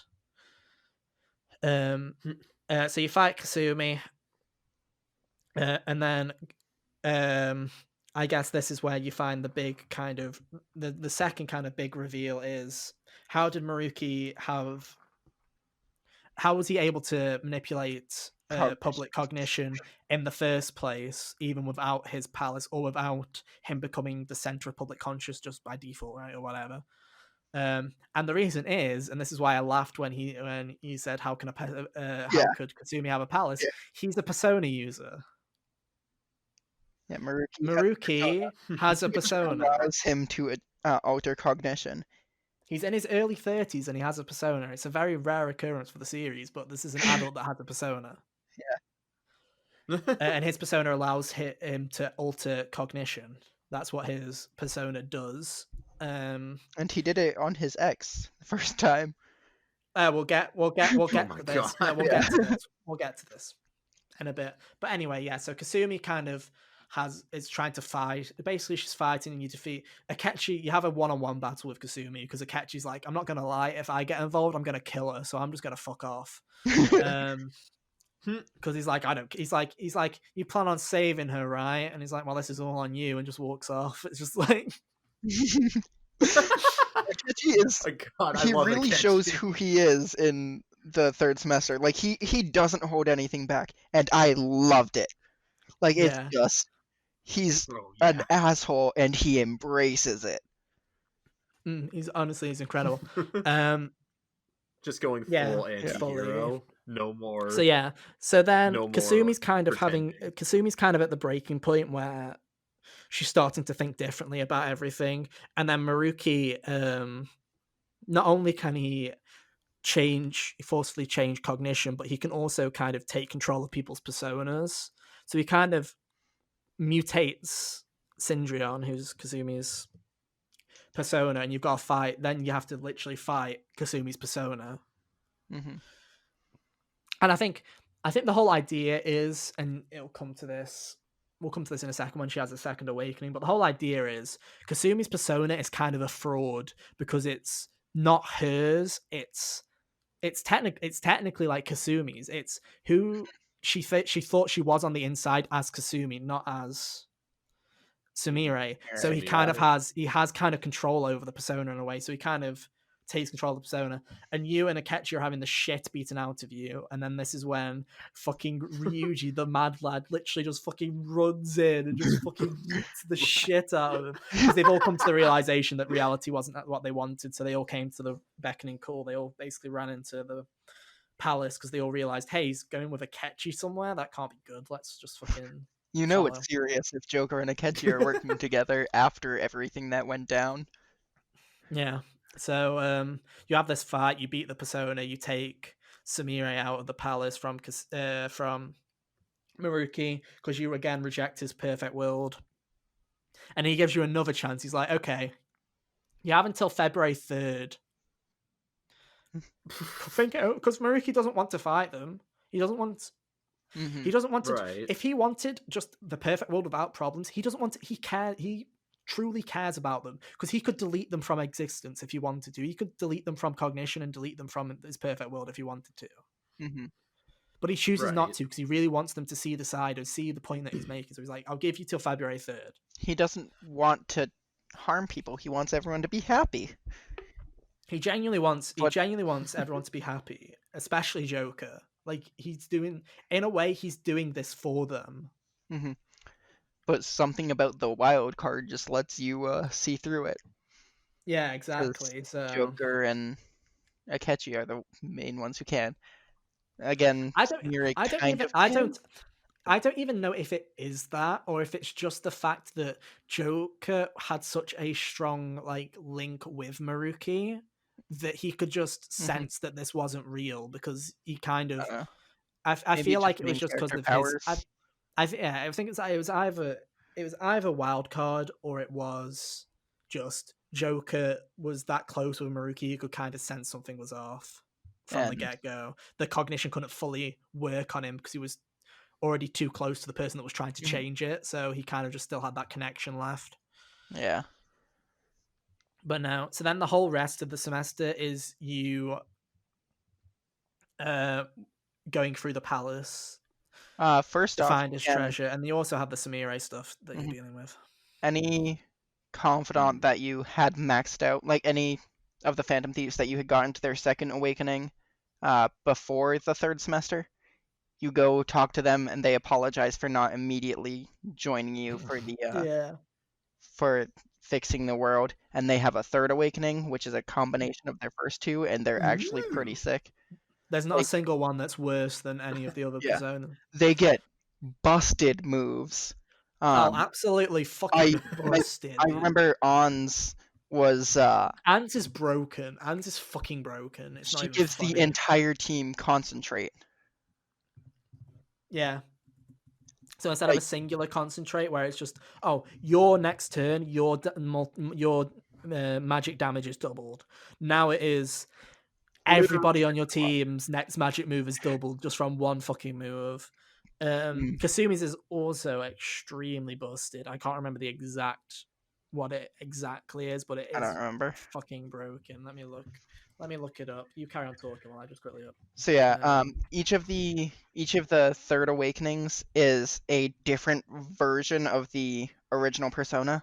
Like Ryuji started with Captain Kidd, and his last one is William. Yeah. Which is Captain William Kidd. But it's like it right. looks very similar, Also, except that it's modernized. It's them. That's what it is. It's if the persona was them. So it is. It's like it's Captain Kidd as a fucking pirate, obviously, but he's on a cruise ship and he's got like Ryuji's like kind of like hoodlum kind of outfit on with like the leather jacket and the fucking fucking patches on it and all that. Like, yeah, I'm looking at them now. They're all really sick. good. Yeah, I love Futaba's. Futaba's is like a fucking Illuminati kind of pyramid ship. I didn't get hers. Dude. I didn't get hers or Yusuke's, I believe. Oh, I also got Yusuke's. Yusuke's is like the most fabulous thing you'll ever see. Oh, I forgot about Yusuke's Diego for good. Morgana. Oh, Diego's pretty great. It's a mixture of the two. Makoto goes back to being on a bike again. Good. Celestine good. for On. It's sick. I hate it. I wasn't really a fan of Anne's two personas ever, really, but I really like her new one. Yeah, it's the first one where I was like, I'm looking at the design now. Go on, Jacob. I'm looking at them. Oh, I'm looking Lucy at was On's cool. third persona design. I really like how it kind of looks like her dancing outfit. For which one? It's based off her dancing. Yeah, it's based on her dancing outfit. Yeah, for On. Yeah. I think that's really cool. Haru's. I really like Haru's because I didn't like Haru's second one, so I really liked her third one. It fits her a lot more. Kasumi's one is great as well. Like Kasumi has a really cool one. Also, just a quick correction, I found it. Kasumi's ability, which is busted, is called Masquerade, and it's severe physical damage to one foe twice, guaranteed hits both times. Oh yeah. So each of them, like the third stage, is a different version of the first stage. Like it's a different name for the original Persona. Oh yeah, fucking Akechi's is great as well. Akechi's is it's like edgy Robin Hood. He's got a bow and arrow again, but he still looks like fucking anti-hero, dude. It's pretty great. The biggest issue I have with Persona 5R in general, Raoul is supposed to be your third stage. It's a name that Arsène Lupin used, like in the stories. It's a DLC Persona. It's not. Yeah, you can't buy it. You have to buy it. You can't get it in story. Well, I mean, you got all the DLC for free just by getting. Oh no, I got the edition. You get all. You get all of the old ones. I bought the physical special edition, so I didn't get like any of the new DLC. Yeah, I got all the old DLC for playing P5, but I didn't get any of the new DLC. I got the Ultimate Edition, so I got all the DLC. So you got Raoul as a DLC instead of getting him in the last fight, and that was my biggest problem with P5R. Because like I saw that Raoul was DLC, and I was like, well, they still have to introduce him like how Sataniah was introduced, and then he just wasn't. Yeah, he just wasn't. It was kind of annoying. If you didn't get the DLC, really then you just don't get your third awakening. Yeah. Yeah. I didn't. Fun times. Although at that point, I already had like Satan at level 98, so I was just big chilling anyway, dude. I was already big chilling. I already had like level 98 Persona, so I didn't really care that much. The 99 is a Nagi no Okami Pikaro. Myriad yes, that's it. You started with filthy cheater each turn. Filthy cheater. Jacob, you wouldn't know this, but maybe you do. Is that the persona that Narukami used in P4? Is it Nagi no Okami? Let me see. I think because his base persona is Izanagi. Yeah. Is Izanagi Picaro? That's another one. So the Picaro forms are the Joker's version of personas. Okay. Let me see. I think it is. There's a lot of reading. Ultimate persona of the protagonist for P4. Yeah. Yeah. Izanagi no Okami.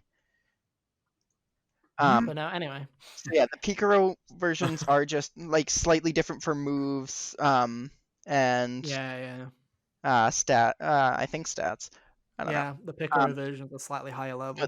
The aesthetic is just based on Joker instead of based on whoever it was already based on before.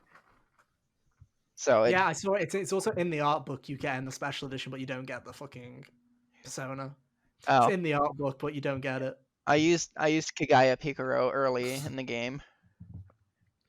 I like the Picaro forms. It's cool to see. Oh yeah, that looks really cool. Of like old personas. Like I didn't see them much because I didn't play the previous games, but like I recognized like Morpheus, and ones from 3, and seeing a Picaro version of those was cool. Yeah. Okay. All right. Let's get back on track. Let's talk about this. So there, you've had all your third awakenings, which are nice. They're nice little additions, I guess. They weren't voice acted, which I thought was a bit weird, but it's fair enough. It is what it is, you know. It kind of felt weird that the second awakenings were all voiced, and then the new third awakenings aren't voiced. It was just a bit weird. And at that point, you're also maxing out Sumire's confidant. And also, I'd just like to throw out Akechi's is voiced because it's in a cutscene, so it's just weird. And so is Sumire's? I don't even remember. I don't think it is. I don't remember. No, because her third awakening comes after. Like, her second awakening is into... What is her second awakening? Her third is Ella, which is still Cinderella. I don't remember. Her third one is called... I just had it up on my screen. Is Ella the second one? No, Ella's the third one. Oh, okay, so... I don't remember what the second one's called. Anyway, I also just wanted to throw in a very quick nerdy thing.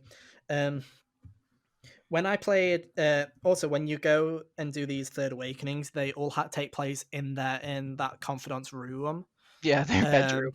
Yeah, which is very nerdy. But when Persona 5, when I played Persona 5 Dancing in Starlight, I remember saying to Kyle, I was like, oh, it's just really interesting exploring their rooms. You just kind of get more of an idea of what they're like. And it was like a nice touch in dancing. I'm like, I don't know why they never thought about adding their bedrooms in. And it was just such a non-comment where I was like, I wasn't ever expecting them to do it, but they did it in this game. They added it as the third awakening location. Yeah, they're the exact same rooms. So, hey, Persona 5 Dancing got the canon right first. It's true. They're right. No changes, but yeah, that was just a nice little touch. So you go through Maruki's palace and like and Sumire's social. Yeah, what do you want to talk about first? Do you want to talk about Sumire's confidant, or do you want to talk about Sumire's confidant first? Palace. Okay, let's get Sumire's confidant was what I was waiting for the whole game. But at this point, that was what I was waiting for. Yeah, you. It was the only. It was the last. It was the last trophy before. It was the last trophy that I needed that wasn't complete the fucking story. Was enter a relationship with someone because I had to wait for Kasumi, which literally took 2 weeks before the fucking end of the game. In calendar days. So Sumire's social link takes obviously a different dive when she awakens. We haven't mentioned her fucking awakening. She awakens to her persona. God, we're really bad at this. So she comes to the realization that she needs to be Sumire. Like Joker kind of literally beats the shit out of her to just prove the point that you need to be who you are. Like you shouldn't be hiding behind your sister. You need to be you. For the record, we do not condone beating the shit out of people to get them to be themselves. Only if you're in the metaverse. If you're in the metaverse, that's fair game, dude. Fair game. You got some kid right now that's like, oh, so if I find a way to make the metaverse real, I can beat the shit out of whoever I want. Yes. Yeah, go ahead, kid. Yeah, figure it out. Figure it out. But no, so she basically comes to her senses and she awakens to her new persona, which I still don't know the name of. Let me look it up. I couldn't find it. I tried looking. Just keep going. Matter. I'll get to it. So yeah, she awakens, and again, Maruki's like, okay, we're taking Samire away from you. You're not having another chance to fucking brainwash her because it's not her choice anymore. Because Samire basically says, I don't want to be Kasumi anymore. And Maruki then, because obviously Maruki, good guy Maruki, hashtag Maruki did nothing wrong. He's like, okay, fair enough. You know, it's your choice at the end of the day. So he lets you go. He's like, you got till February 3rd to reconsider. You exit the palace. Fucking Joker's basically piggybacking, like got a fucking Samiri on his back because she collapsed. So she's just fucking in like on his back. And then Akechi's like, oh, so what are you gonna do now? Because Akechi's like, I'm not gonna lie, whether you help me or not, I'm gonna go and fucking steal his treasure. Mm-hmm. And they're all like, yeah, we need to change this reality. And then they're like, do you want to help us, Akechi? And Akechi's like, you want my help? You want me to just help you? and they're like, yeah, sure. It's like, I remember them saying something like, Haru, they were like asked Haru and Futaba specifically if they were okay with it. And they're like, yeah, we need all the help we can get. It's Venatus. There you go. It's the second stage for Vanitas? Venitas. Yeah, whatever you want to call it. Venitas, I think. I don't know. It's D. Venidas. Yeah. There you go. Anywho, yeah, so you team up with... So Akechi's basically agreed to help you with this, but you don't really know what his intentions are, but he's like, I'll help you. And it's like, oh, should we really be trusting him? And then someone makes the comment of, oh, we can just always kill him if we just like... if he betrays us, we could just beat the shit out of him. Again, we don't condone violence. Oh my god. And Akechi's like, that's fine with me. If you want to fucking kill me after it, go for it. Venatus or whatever is another name for Freya in Norse mythology. Ah, there you go.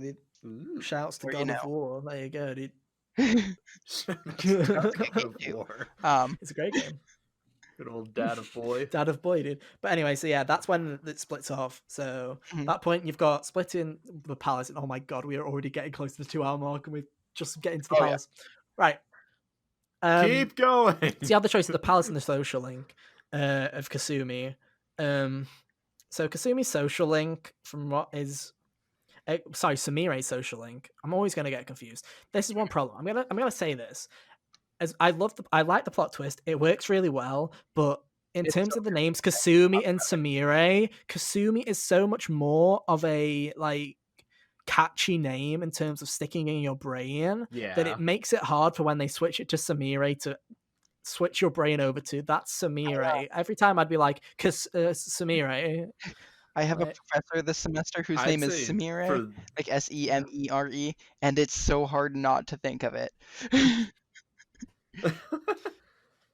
Yeah, Ethan, I'd say for the rest of the cast, just keep calling. I would, but I'm gonna stick with Sumire, dude. If I say Kasumi, I won't correct myself, but I'm gonna try and say Sumire, because that is her name. Right.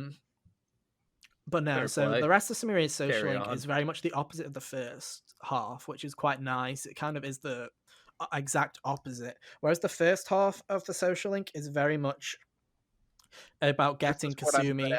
This is it's like, let me help you with like your acrobatic skills, and let's do stuff that I'm good at so that I can get better at gymnastics. And it's like, let's do this because I'm good at this. I used to like this when I was a kid. Let's do this. It's turned into more of a, how do I get this individual that suffers from depression out of this slump?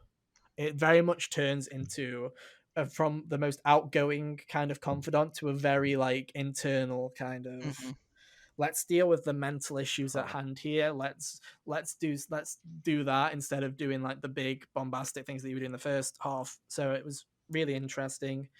It's very much a lot of just talking and getting to know her and getting to know what was getting to know what caused her to have that realization that she wanted to be her sister and getting her over that.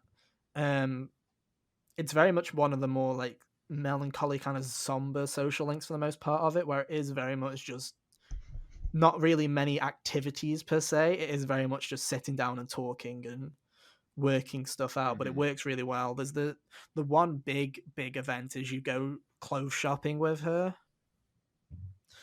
because she and it's kind of this is also I've got to say the biggest fucking change in the whole thing was she no longer has the tie in her hair. Her hair's now down. Yeah. Let's mention that her hair's now fully down because that was the Kasumi thing, was putting her hair in a And she wears glasses instead of ponytail, contacts, and she wears right? glasses. Yeah, she wears glasses. Threw the shit off like that. I was like, glasses, okay, weird. Anyway, so yeah, so you do this whole thing, and it's very much just a story about trying to learn to be happy with who you are.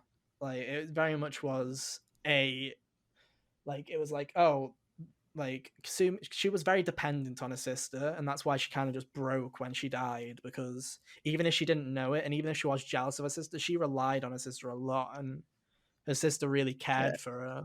And she 100% blamed herself for her sister's death, because Sumire ran into the street, her sister ran following her and got hit by a car and died. Yeah, and pushed her out of the way of the car and Yeah. then died. This is the third scene that I've been saying to Kyle. How the fuck did Persona 5 Royal get a 16 rating in the UK?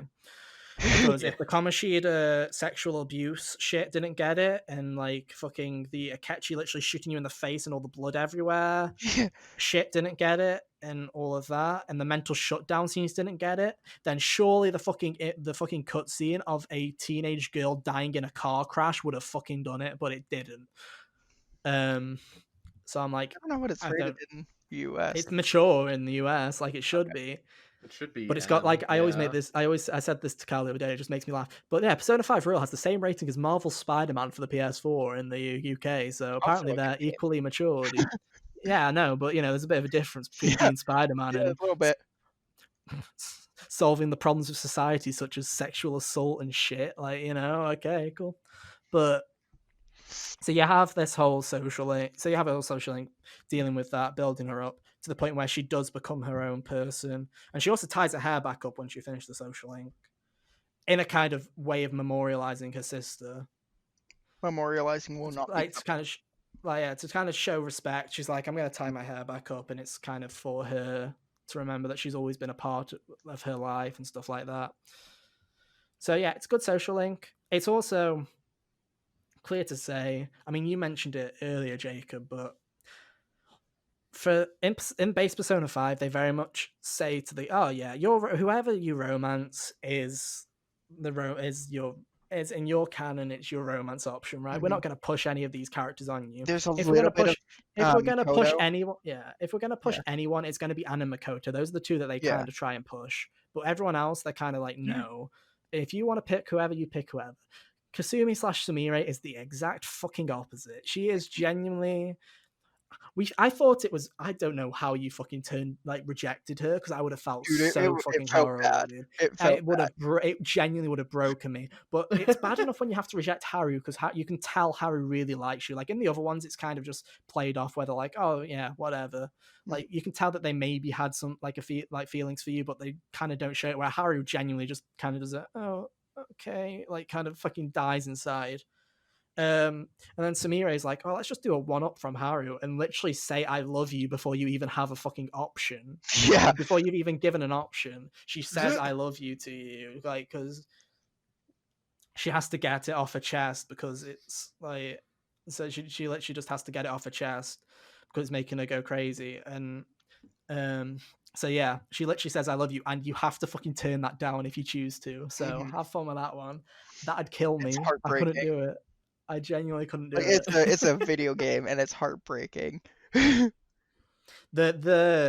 will tell you though, when you say yes, like the accept version of saying I love you too, it's I liked Anne's one. Like I really liked Anne's. It was really good. But honestly, it's the fucking purest thing, the Kasumi/Sumire one, just because she she acts as you say I love you, and she acts as if you rejected her for like a good like 20 seconds. She's like, oh yeah, it's okay, I understand, you know, it would be awkward and all that. And then she's like, wait, what did you say? And you have to say it again, and she's like, look at me when you say it, and you say it again, and she's like, no, seriously, look at me. And he like, you're in Leblon and you served her coffee, right? So she's sitting there, he literally fucking leans over the fucking table with his hands right next to her and stares into her fucking eyes like that. Oh my god. And it's the funniest thing, but it's honestly the cutest thing ever, and it's a really good social link. So yeah, it's really adorable. And they do kind of push it on you with like the dancing scene in September and these other scenes. They kind of make it so it's like, oh yeah, that's the one we're kind of pushing in a way. So it feels like that's the option that they would go for if they were to canonize shit, right? But and then the level 10 one is also extremely cute as well. But yeah, and we can talk about the dates level 10 one. Yeah, unlucky.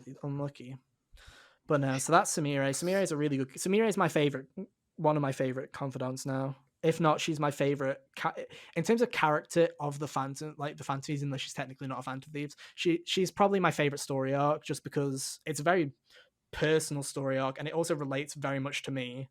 Like, as someone that has depression, it very much related to me how that felt. Like, it very much was a connection with that character, and I just really liked what they did with her. Let's go, Jacob. Talk about the palace. Maruki Palace. Let's get the fucking train rolling, dude. Get the train rolling. It's in a lab. It's doing science stuff because he's a cognitive scientist.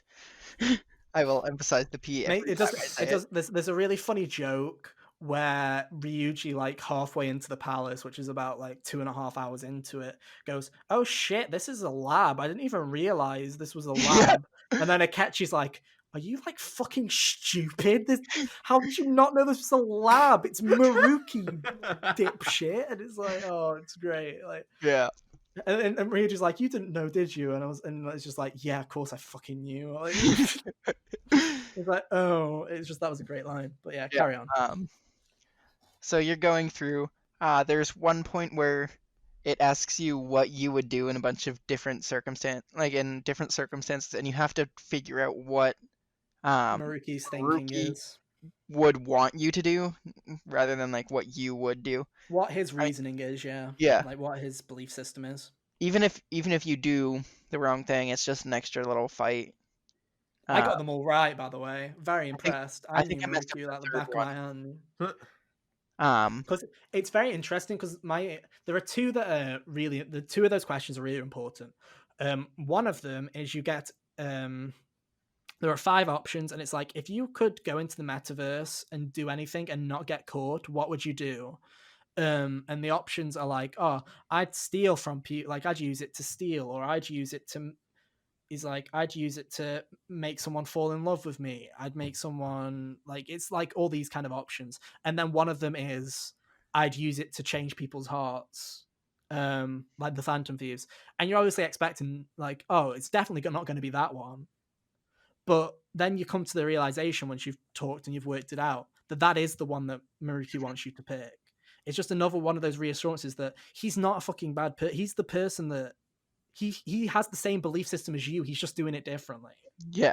Like, it's just one of those things where it's like, oh, he's not that different. He's just going about it a different way that we don't necessarily agree with. And then the other one, which is just a little tiny thing that you can write down because it heavily relates to the ending.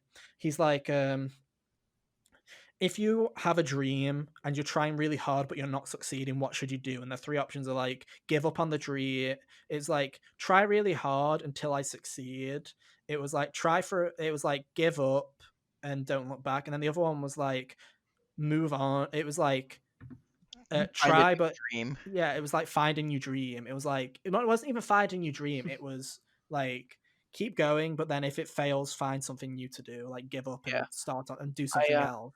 And that's the right answer, was give up on your dream and finally do something else. Now, Kyle, I want you to remember that for when we get to the ending, because there's this random little thing in the ending that no one will ever get, and a load of people are getting online are getting really fucking confused about the ending and that bit in particular. That's a very key fucking principle to his beliefs that you need to keep in mind for the ending. I had.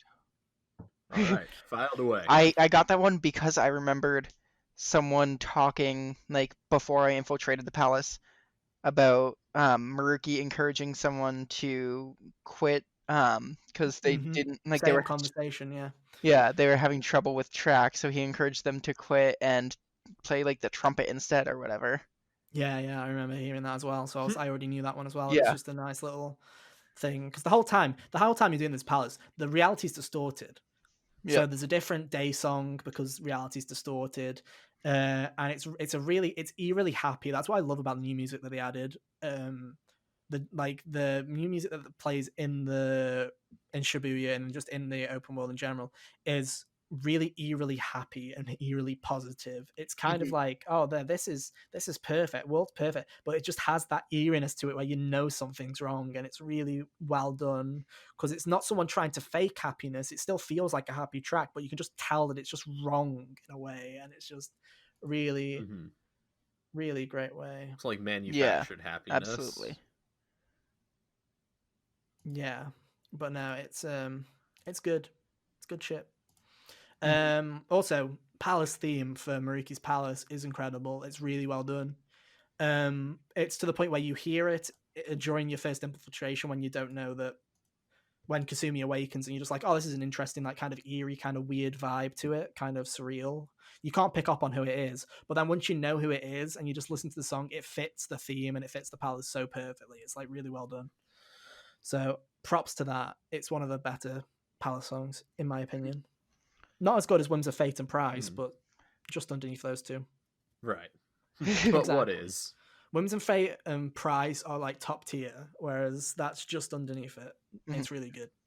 So, but anyway, you get through those tests, and then you find a bunch of video clips about Maruki's life. Like, you find his memories, one of which is when he first awakened. Yeah, you get his backstory through watching his memories, and you kind of see what led him down this road. Yeah. More than you did other palace members, like other palace villains. You genuinely get the whole of it. It's really good. So yeah, the first one's when he's awakening to his persona, and so he has an ex whose family died, and like they weren't exes at this point. They were still together, right? Yeah. So her parents died, and she was not having it. She was not doing traumatized. Well. Yeah. She was traumatized, basically. Shock-induced kind of coma in a way. Yeah. He used his powers to make it so, like, not that her parents were still alive. He wasn't that powerful yet, but she didn't remember her family, and that led to her not remembering him and stuff. Basically he didn't know how to control his powers, so he changed her cognition so she forgot everyone that was like close to her, that she considered family. And in that regard, it included Maruki because they were practically engaged at that point. So that was the price he had to pay for coming to this power, was basically he lost the person that he loved saving her because she just completely doesn't know who he is anymore. Yeah. So that's when he woke to his powers. And then the next one is him getting fired from his cognitive science job. In the same way that they outed Wakaba, they also outed Maruki because he was the other scientist working on cognitive science research. But unlike Wakaba, who stood her ground, Maruki kind of fled in a way. He kind of just gave up on it and decided to work on it in the background and just quit. That's why Akechi didn't come after him, because Maruki was like, yeah, fair play, have my fucking research, I'm going off and doing my own shit. And whereas Wakaba was like standing her ground. And then you see when he first meets Sumire and turns her into Kasumi. Yeah, you see that whole scene and it's really well done. Like it's one of my favorite scenes in the game, probably, just because it's really well done. Like you can see he uses the exact same tactics that he used on like Joker and all of them, where he's like, "Oh, do you want some snacks? And do you want to? We don't have to talk if you don't want to." And he just like edges stuff out of it. And he's like, "If you could dream about anything, what would you dream?" And she's like, I wish I was my sis. I wish that my sister was alive instead of me." Mm-hmm. And it's that subtle that it genuinely, they're just having a conversation and they just do that to a point, and it just gets to a point where he just says, "So are you feeling any better, Kasumi?" And it's all like he's done his fucking work already, where she now thinks she's Kasumi and her attitude's completely changed, and she ties her hair up and she walks out thinking that that she's Kasumi and all's right in the world in a way. So it's really well done. Mm-hmm.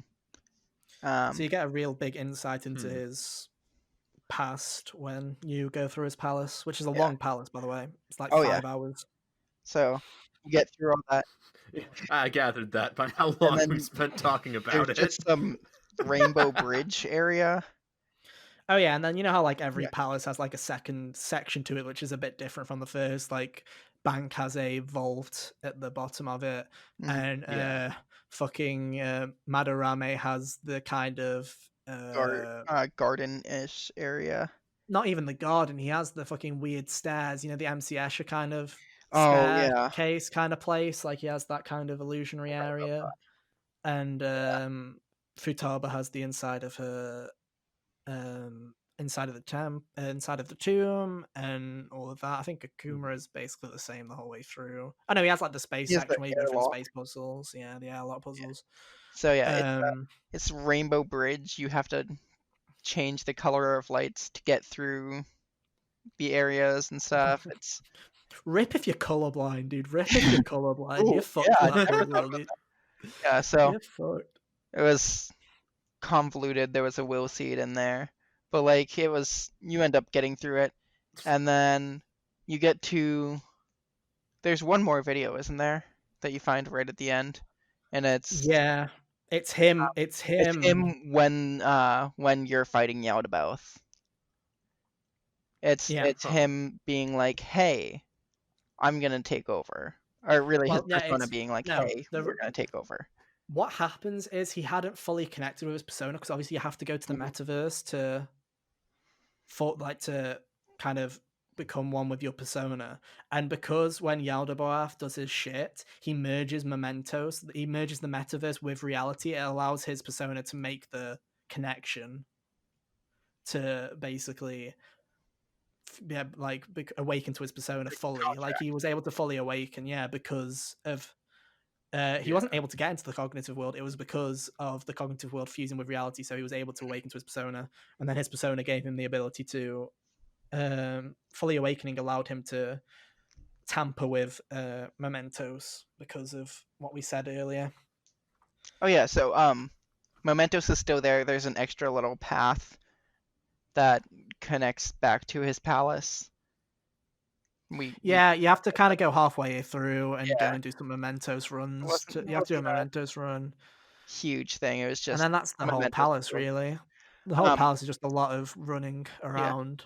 So when you get to the top part where like you'll end up battling him, it's based on Eden from the Bible. It's the Garden of Eden. It's because he thinks he's made this perfect world where everyone's gonna be happy. It's a paradise.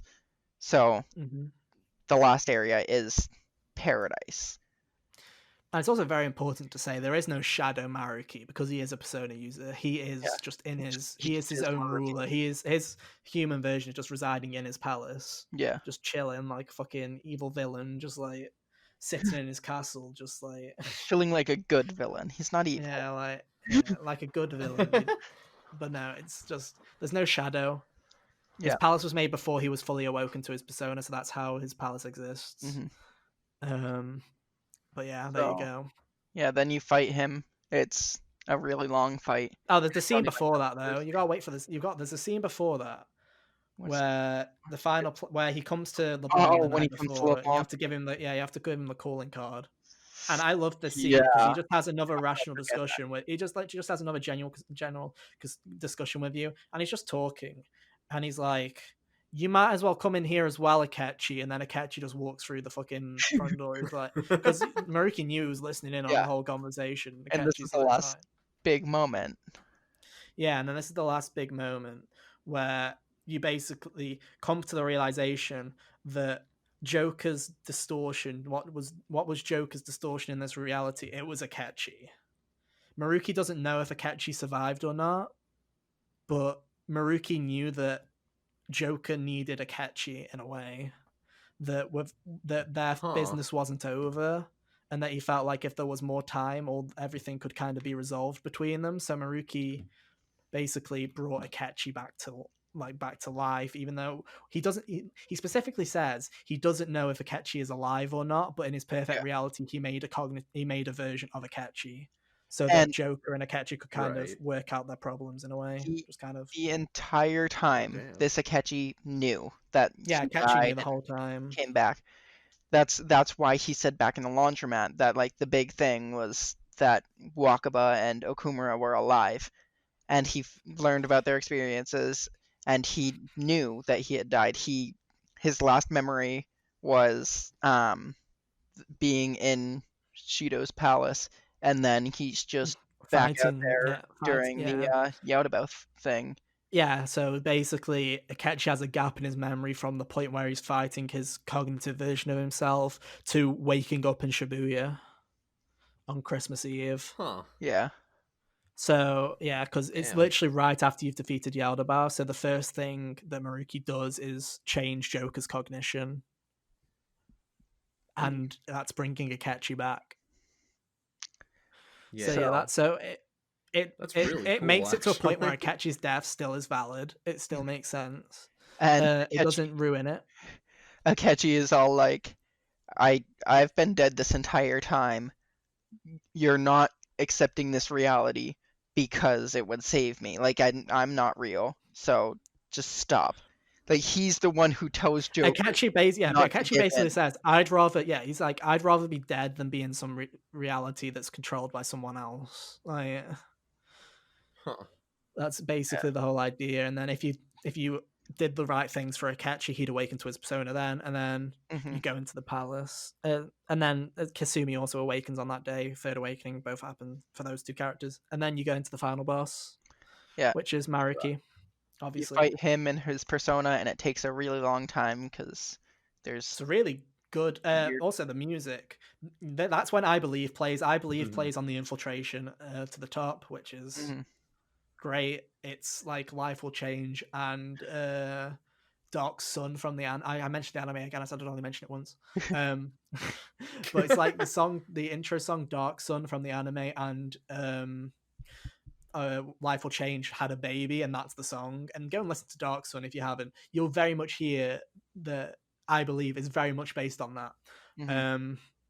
But yeah, so you have that, which is a great song, and the lyrics mean a lot. Like, they're really powerful lyrics. It basically is them admitting that they're not on the right side this time. Like, if they were doing it just for people's happiness, then they're not on the right side. Like, they know that they're gonna fuck people's lives up by doing this, but it's what they have to do for their justice. So that's what they're doing. And then you have the fight, which plays Throw Away Your Mask. That's the new final boss fight music, which is fucking A-star, brilliant, perfect. It's a really good final song to have for a final boss. Also written from the perspective of Maruki. That's the other song I mentioned earlier. That one was Akechi. This one is Maruki. It is basically, the song is... I forget. Did Yaldabaoth have his own battle theme? It was. Or was it just no, it was Rivers? It's called Yaldabaoth. Okay. But it's not got any lyrics to it. It's just like a really aggressive, fast-paced song. So yeah, the fight with the theme is great. It's like 4 stages, right? Yeah, well, it's 3 stages because the 4th stage is fixed. Right. So you have to fight him with his persona, then you fight just his persona, right? Is that Then you destroy his persona and you think you've done it. And you start your escape from the palace. The palace starts crumbling. You take the treasure, you get down, and then Maruki takes the treasure back from you, and his his persona fucking awakens himself. He has a second awakening himself, and it Adam Cadman. Adam Cadman, and it's a fucking massive persona, dude. Like it's like as big as Satan. Like it's fucking huge. And then you have to fight. How to fight it? Yeah, and then so then you fight, and your attacks do nothing. Yeah, the third and fourth phase is the first two phases are fucking hard because it's very much like damage sponging. You're just trying to get the fuck because he's got like tentacles that you have to kill before you can attack Maruki because the tentacles will just take the damage for him. So it's like, and they all have different weaknesses. So you gotta try and bat and pass the shit out of it. Myriad truths. Yeah, exactly. But so when you get to the third fight and it's just you can't do anything, and then she finds a weakness. Futaba finds a weakness. So you kind of have to deal with it. Every time he's weak is it while he's attacking, so your entire team has to find a way to like take the attack together while Joker runs up the arm. It's the most anime thing ever, dude. Yeah. It's such an unsatisfying end. You like everyone's taking the hit, you walk up and you shoot it in the face. Yeah, so basically everyone like the punch comes down towards them, and everyone like fucking uses their anime powers to fucking keep the fucking fist from slamming into the ground. And everyone's like, "We've got this, everyone!" Like, yeah, we can do it. And then Akechi's there, like, "Will you guys shut the fuck up and concentrate on holding this handle?" Akechi's like, "This isn't the time for fucking talking." I love Akechi. Like, and then Joker like runs up the arm and fucking shoots through the fucking persona into Maruki, dude. Like, to knock out because Maruki's been absorbed by his persona at this point. And then that's technically technically it. There is a bit after it, but then, they can't escape. They can't escape. Yeah, they can't escape. And then Morgana was like Morgana turns into a helicopter. Oh my lord! Which they try and say that it was Jose's stone. Jose's stone that turned him into a helicopter, but I think there was something else to do with it. No, I don't even think it was Maruki, right? Because here's my theory, right? Okay. When you go into Mementos and Morgana becomes a car, Kasumi's like / Sumire is like, oh yeah, he turned into a car. Because there's that ongoing joke throughout the fucking whole of the game where they're like, who the hell has the mental cognition of a cat turning into a car? Why is that a common cognition? And Kasumi's like, oh yeah, a cat turning into a car. So something in like it's actually a thing in Japanese culture. Like it's common in a lot of stuff in Japan for some reason. Yeah, but it's like, who has that cognition of a cat? And Kasumi's the one that's like, oh yeah, cat turning into a car, get it. So it just, there's a part of me that, it probably was Jose's magical stone of bullshit that allows all the special attacks to happen. But there is just a part of me that would just like, would make me laugh if it was the fact that Sumire was the one that thought that a cat can turn into a car. So if she thought that Morgana could turn into a helicopter, that's what did it. So there's just a small part of me that's like, hey, maybe that was it. Combination of the stone and the fact that the Phantom Thieves believed in Morgana. Like I believe they said that, didn't they? Yeah. I don't know. Jose's stone's a load of bullshit. Anime friendship power. So they're all stuck in a helicopter, and Joker's like fucking can't get on. Joker can't get onto like a grapple line because of course he is, and then Maruki grabs onto the helicopter because of course he's not fucking dead yet or whatever. So he grabs onto the helicopter and he stops it from moving. So Joker literally like jumps down and just like lets the others get away in a way. Like they're just like, oh, fuck, leave them alone. And you genuinely have a fist fight to the fucking death with Maruki where your personas are gone because the metaverse is disappearing. There's this really lovely animation that I really like where you just see Joker's mask just disintegrate around him. Like it just goes from right to left. It just fucking disintegrates out of existence because the whole of the metaverse is just dying now. This is it. Like everything's going away while they're in it. So the personas are gone, and they just literally have a fist fight where they just beat the fuck. You just go take turns to fucking punch the shit out of each other a couple of times. Well, you're both like exhausted and beat to shit already, so you're just like, So again, but you guys couldn't see it because, So then again, you punch.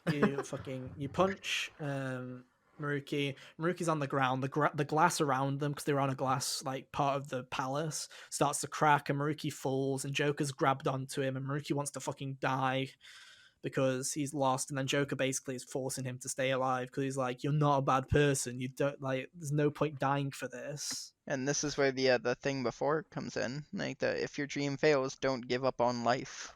Yeah, in a way, it comes into presence more later. So anyway, you bring Maruki up, you come with a helicopter, but then the helicopter, like, does the helicopter get attacked or something? I don't remember. Something happens that makes Joker and Maruki kind of.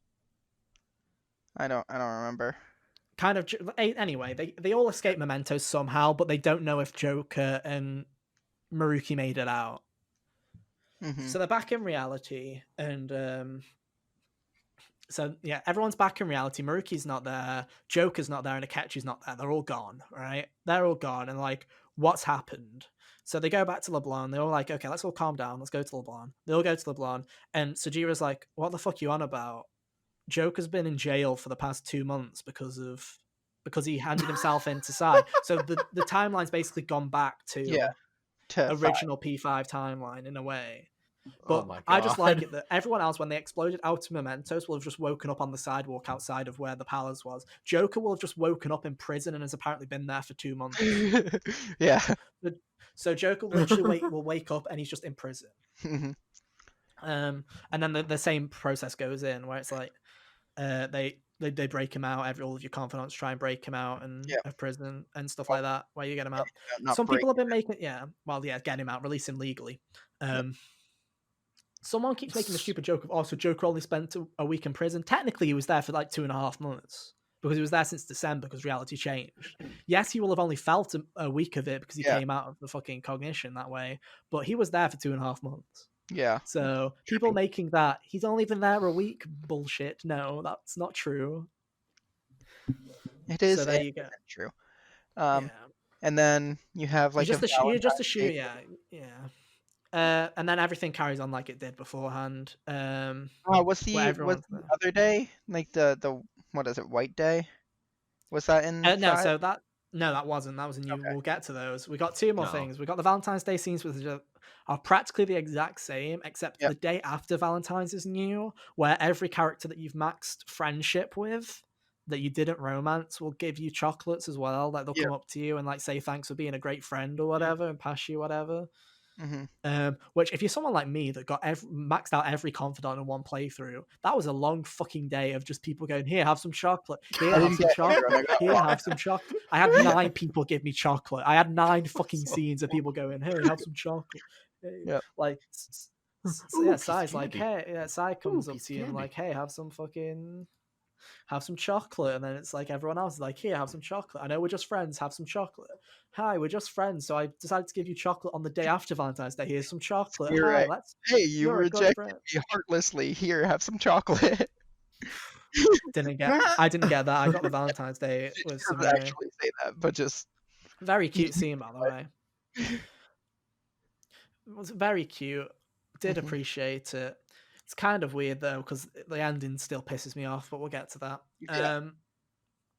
So then the new edition is White Day, which is if you're unaware of Japanese culture, a month after Valentine's Day, March 14th is White Day, which is basically Valentine's Day is for girls to give to treat their significant other, and White Day is the opposite, right? So the day before White Day, you have what I consider to be the best fucking cutscene in the entirety of Persona 5 in general, which is Sojiro being the fucking biggest Don of all time, genuinely being your wingman, and it's the greatest cutscene ever, where he's like, oh, what are you doing for White Day? And Joker's like, what's White Day? And Sojiro's like, you've really fucked this up. He's like, right, I'm going to tell you everything you're going to do. And genuinely, it's him going, right, so you're going to go buy some flowers before the date. You're going to go and buy some flowers, and you're going to take her somewhere nice. How about the aquarium? Take her to the aquarium. And then after that, you're going to take her to a meal. Have you booked a meal? No? Okay, let me get you a fucking inn. Call this restaurant and say my name, and I'll get you in. So, again, he gets you in. Absolute lad. He's like, so yeah, he's like, do this. And then Morgana's taking notes as well, because Morgana's like, oh, take him to a nice dinner. Oh. Yeah. But then that scene's great. I love that scene. It's my favorite. I was crying with laughter the entire time because it's just a really great scene. And then you have White Day, which is this new scene, which is like a new 10-minute romance. It's a new 10-minute romance option, like optional scene. It's the biggest one in the game now, by far. And it goes the same with every character, really. It works perfectly because Sojiro knows what he's doing. Yeah, and it works perfectly, dude. It works perfectly. What a lad, dude. Doesn't let you down. Like, I thought it was going to be like, there's this part where the curtains are drawn and they're going to open the curtains, right? And what's really behind it isn't like a beautiful city skyscape of like Tokyo. They're like up on a really high rise building. I thought Sojiro had made us book like some really fucking dodgy club or something that was like a strip club and some awkward dancing or something was going to happen on the stage. And I was terrified. I'm like, oh God, what are we getting into? But no, it was all perfectly fine and it goes off. It's a really good scene. I liked it a lot. It opens the curtains. All your friends are there watching. Yeah, exactly. But no, it was a nice scene. Oh, and also I forgot. I mean, we can talk about. Well, we should probably talk about this. One change that they made. We'll talk about the ending now. We'll talk about farewell and ending. Farewell and ending. Farewell. The farewell date is essentially the same. And when I say essentially the same, they've changed a few bits and pieces, and they've also added additional characters that aren't on social links to the world. So you can like say goodbye to is it Aiko, the girl that Makoto befriends in her social link? You can like say goodbye to her because she'll be hanging around. Iwai's son you can say goodbye to. There's like a load of additional ones. Like anyone that was kind of important to someone else's social link, you can also say goodbye to them if you maxed out that person's social link. So that was new. But other than that, farewell's practically the same. And when I say practically the same, I mean exactly the same. We'll get to this, and we'll get to it now before I talk about what they changed in the ending. Fucking Maruki, Akechi, and Kasumi are nowhere in the farewell. And I get Maruki, I get Akechi. Sumire is not in the farewell. You cannot say if you dated Sumire, fucking boohoo for you. You don't get a goodbye with her because she's not there. They made that clear that she was gone at the gymnastics camp. Yeah, but I don't see why. There's no story reason for them to not fucking have her there. Especially when the day before, like literally the day before was White Day. She was fucking here, technically, if you romanced her because you had White Day with her. So it doesn't make sense. So she's not there for farewell.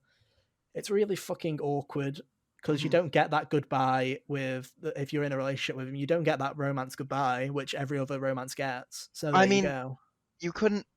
It's not like they could give you one of the items that gives you one of her abilities because you can only get the first 5. Like yeah, before. They could have given you Chain Hook. Maybe they could have given you Chain Hook. Sean Hook. Yeah, Sean Hook or whatever. They could have given you one of those. I don't even think that's the problem. I don't even think giving an item is a problem. It's just her not being there, so you can't say goodbye to her is the fucking dumbest shit. And we'll get into the ending cutscene in a second, where even because I had this little lingering hope where I was like, oh, if Maruki and Sumire aren't in it, that means that they must have their goodbye in the ending cutscene. Ha! No, we'll get to it. Yes, but what we have. No, Maruki kind of. Sumire, right, but we'll get to the end in the cutscene. One of the things that they did change beforehand was now instead of everyone else staying and you leaving, everyone's going. Everyone's going their separate ways. Due to Maruki's cognition and changing reality, they realize that they all want to work on. They all want those perfect lives, but they want to actually work for it. So Ryuji's moving away and going to like a rehab for like working his leg back in order, so that he can go. Anne's going to go do a year abroad because she wants to for a modeling career. Makoto and Haru are both going to university/college, so they're off. Futaba's going to school, so she won't really be around. I don't know if they specified if she was going to a school near. I don't remember.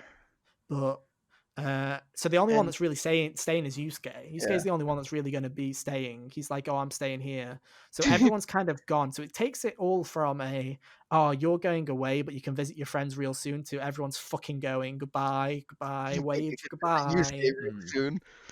Yeah, you can visit Yusuke real soon, my guy. Good old Yusuke. But Go get you'll more get more lobsters. lobsters with Yusuke, exactly. So no, they changed that, which I thought I liked that they changed that in a way, because I'm like, oh, people, they're more moving on with their lives, and giving everyone a definitive ending is great. We'll get to the fucking cutscene. So yeah, that was great. And Farewell, I was enjoying Farewell until I did everyone. I was like, oh, just Samire to go, and I look on the map and she's nowhere to be seen. And I'm like, well, fuck you too, game. Thank you. Because everyone else, because everyone knows if you romance any of the other options and you go up to them and say goodbye, you get a special goodbye set of dialogue that isn't the friendship goodbye. Yeah. So it kind of wraps up the romance arc. You don't get that with Samira. You literally get fuck all. You get a wah, wah, wah, wah, try again. No. What's that? We told you to date the new girl and then we don't give her an ending. Lamau. So there you go. That's that. And then the ending cutscene. So it all plays out the same until you're about to get in the car with your friend. It doesn't. They make it very much clear that you're going by train. They say that your train's going tomorrow. Yeah, but weren't you supposed to go by train in the first one, and then they decide, nah, we're driving you?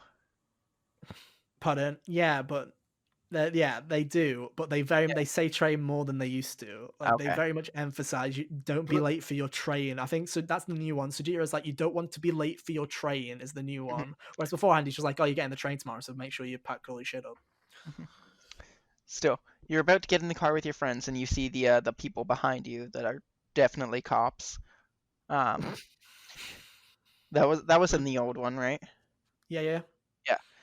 In the old one, let's quickly explain what the old cutscene was before we get into the new cutscene. The old cutscene, if you haven't played the original P5, was essentially everyone's in the van everyone in the van abducts you. They're like, oh, surprise, we're taking you home in the van, and not only that, we're gonna go on a fucking vacation while we're at it. We're gonna take the long way to get there. We're basically gonna go on a little fucking holidays while we're at it. Lamau. Oh, what about the police that are behind us? Morgana's like, give me a minute, and steals their fucking battery in the fucking car, and they all drive off, and they all have this kind of depressingly happy ending where they all go off, but you're leaving them behind as the car drives away, and you don't get to see what they do, which was kind of sad because it's like, oh, I'm saying goodbye. They're not necessarily saying goodbye, but I'm saying goodbye, and that's it.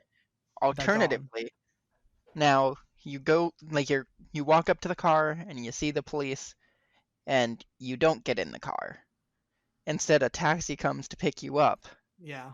And guess who's fucking driving the taxi? Is it? It is Maruki. You bet it is. If you don't do well at your dreams, give up and do something else. He becomes a taxi driver. Oh my god. No joke. There's also a hint to it. There's a hint to it in the farewell. You can say goodbye to one of his former work college buddies or whatever, and he's like, oh, have you caught up with Maruki? And you're like, no, I haven't seen him. And he's like, oh, did you know he's doing? Wait, you know what? Knowing Maruki, he'll probably come to you.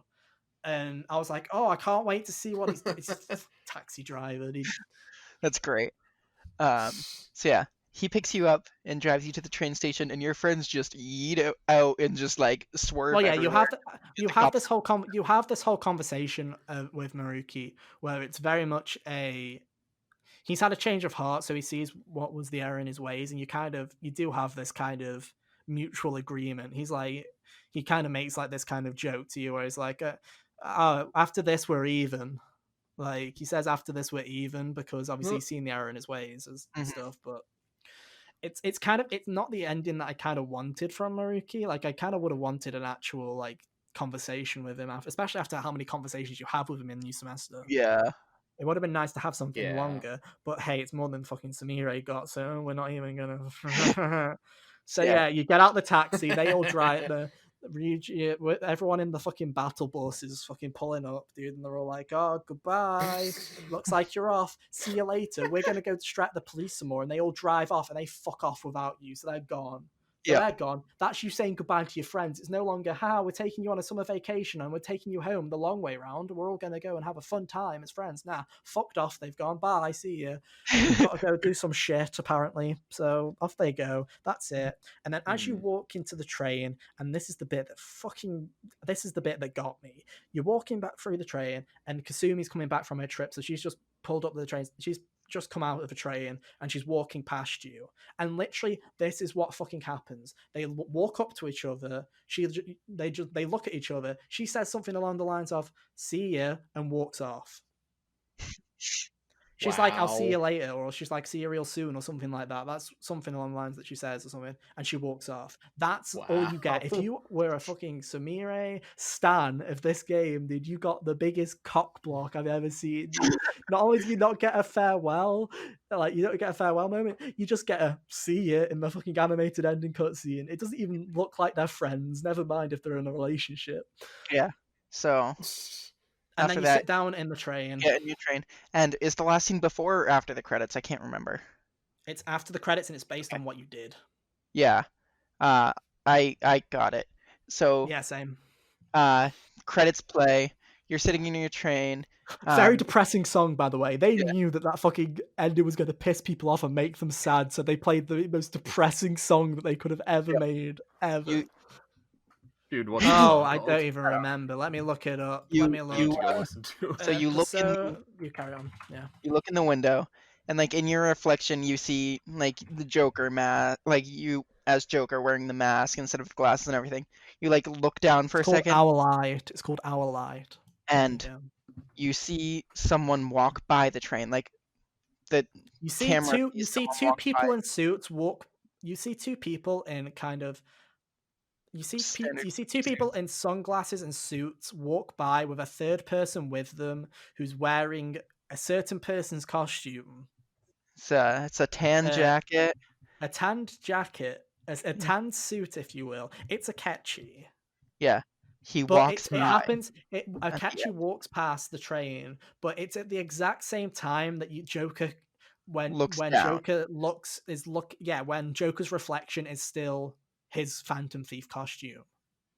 So it leaves it to be desired. It's either, is the metaverse still out there? Is the metaverse really truly gone? And it also kind of poses the question, did Akechi survive, or was that just, again, cognition doing its thing? Like, what was happening there? So it leaves it open to the point where, Akechi could, for all we know, be alive and well and survived everything, but it leaves it ambiguous enough that you don't feel robbed of his death or anything like that. It was really well done. That's the one part of the ending that I really liked. I liked seeing that like the cognition's still there. It's still like the cognition could still be there. Who knows what's happening? It has to be in some way because Scramble is a sequel. I mean, it is, but Kasumi's not in it, so you know that we know of. Actually, no, it's not in it's out in Japan. She's not in it, so that's all I'm saying. Atlas, if you're fucking bringing this, if you're bringing this game to the fucking West, add fucking Sumire in it, you cowards, because you didn't give her a fucking ending in the real game. You're missing it. They're planning Persona 5 RS. They're adding Persona 5 2, dude. Persona 5 2. Yeah, fuck Persona 6. Dude, I'd be fine if they did Persona 5 too. Let's be honest. No, I would. It depends what they did. I've had enough of this cast. It's about time. I 100% preferred the original ending to Persona 5. Like I say, the word that everyone, like, even if you go to the Persona Royal, like, if you go to the Our Light, like, video of just the music, and you just look in the comments, and it's just everybody saying the same two words. It's depression and emptiness. They're the two words that everyone uses as the keywords. This game... I described the original ending of the game was supposed, but for me was like left me bittersweet. That was the word I'd use, was bittersweet, was because their lives carry on and they're all going out and doing what they want and having a great time, and you're left behind. You're the one saying goodbye, not them. Whereas this, it just leaves you feeling empty because there's a glimpse of we'll see each other again someday, but it was the most casual bye, see ya, fuck off, goodbye. Then you got Kasumi that gives you a fucking smirk and a see ya. Yeah. And Akechi gives a more a better farewell, and he's just fucking walking by the carriage. Like, that was a fucking better farewell for a character. Yeah. So it's like, the original felt bittersweet, this one felt empty, and it's a good feeling, and I'm sure people will be still happy with the ending if they haven't seen the original, but to me, it just kind of left me feeling empty. They are different games while still being the same game. Like, Royal added so much that, like, it's supposed to be a different emotion at the end. Like, yeah, I get that. I'm not saying that it's a bad thing that the ending's different. Don't get me wrong. I'm still just saying which one is considered canon. And if they ever do anything in the future in that universe, I assume it'll be Royal. Okay. Probably because Royal's the more. Because Scrambled lives in this world where it's a sequel. They've described it as a sequel to both Persona 5 and Royal, to the point where it doesn't matter which one you've played, it'll still count as a sequel to it. Well, that's because everything that was added in Royal wasn't actually added except for Kasumi and Maruki. I think there's like, as far as I can tell, in the Japanese version, there's like one reference to Kasumi and one reference to what happened in third semester in the entirety of Scrambled. So take that with what you will, but usually it's the definitive version that takes the cake, that takes the place of the actual end, like the definitive ending. They're both canon, because if you don't get third semester, you get the original ending, right? So it's not taking it away. And from what I'm understanding, the timelines do. Yeah, they match the exact same day. If anything, it means that your friends are fucking worse if you actually get the new semester, because they just abandon you instead of going on a fucking holiday with you. Yeah, it's kind of weird how that works, but it's a weird ending. I don't hate it. Like, I've warmed up to the ending after it, but that initial reaction was a very like raw, and then especially with that song playing at the fucking end, I was like, oh god. Like, so I beat it at 2 a.m. and yes, I beat it at like 10-1 or something. I always beat games. I sat there holding my controller, just staring at the screen for a solid 10-15 minutes. I didn't know what to do. Like, that I cried at the original ending. I'll admit, I cried at the original ending of Persona 5. I didn't cry at the ending of Royal, because it just made me feel fucking horrible. Like, it genuinely made me feel like it's so empty that I was just like, oh, that's it.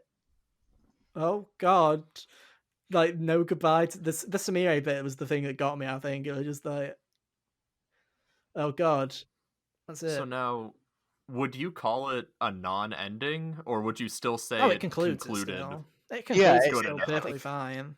It's just a different tone. Okay. Yeah. The moral of the Royal at the end of it is very much you can't, like, at the end of the day, nothing's ever going to go perfect. That's the kind of moral. It's like, kind of, even if you aspire for a perfect world, the perfect world isn't what you want. No. And it's like, if you want everyone to be happy and and go off on a holiday or whatever, and you want Samire to say something really nice, but no, fucking can't have it, dude. Have Maruki in a taxi, dude. I would have preferred it if Maruki took me to home in a taxi, dude.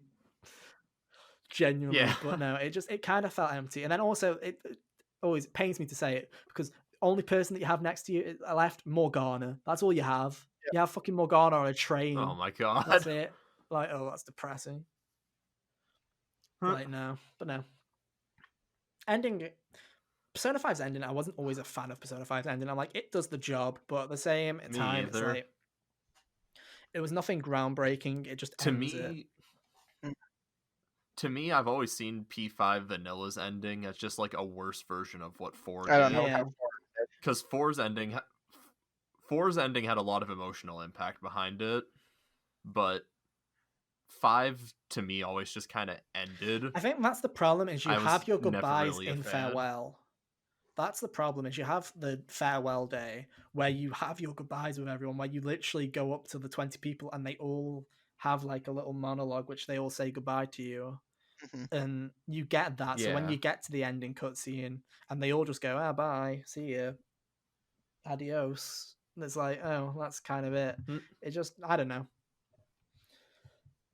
It was mainly I would have even at this fucking point preferred them to just have done the original ending, but add fucking Kasumi in the van and just stick her in the fucking back of the van. Yeah. Like, it kind of felt a bit. It felt a bit too melancholy just for melancholy's sake. Like that's the feeling I had out of it. But hey, that's that. That's the ending of Persona 5. Can you think of anything else, Carl? Did we miss anything? We've already been going for nearly 3 hours. This will be like a fucking 3-hour episode of Hot Gamers Only. Heck yeah. Did we miss anything? No. So all I have left are like okay, cool. Round rapid fire. Pew pew. Go, Carl. Go. All right. So, favorite and least favorite dungeons in P5 are? Least favorite has to be Akumura. Least favorite is still Okumura. All right. Favorite is story-wise Maruki, gameplay-wise Sai. Still, for me. All right. Story-wise, I liked the Memento's depths, but like it was simple for gameplay. Gameplay, I was always a fan of Madarame's. Like I just it's a good palette. It's a good palace. It's a good palace. Yeah. Yeah. But it's always Whims of Fate. Whims of Fate will always just get me in the fucking mood. Whims of Fate is so it's not even good. gameplay, but it just gets me in the mood for the gameplay. So I know, dude. But no, definitely Maruki. Definitely, I'd also like to say Maruki's palace is very high up on my list. Palaces in general, it's a really well-made palace. It was really. It's my in terms of gameplay, it's probably my second favorite palace now.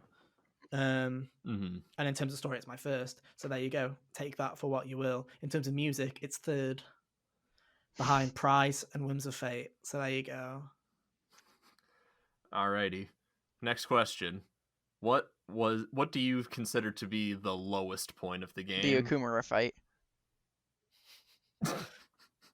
Do we want to talk about Okumura? Because we never actually talked about that fight. They took a boring boss fight and turned it into fucking hell. Yeah.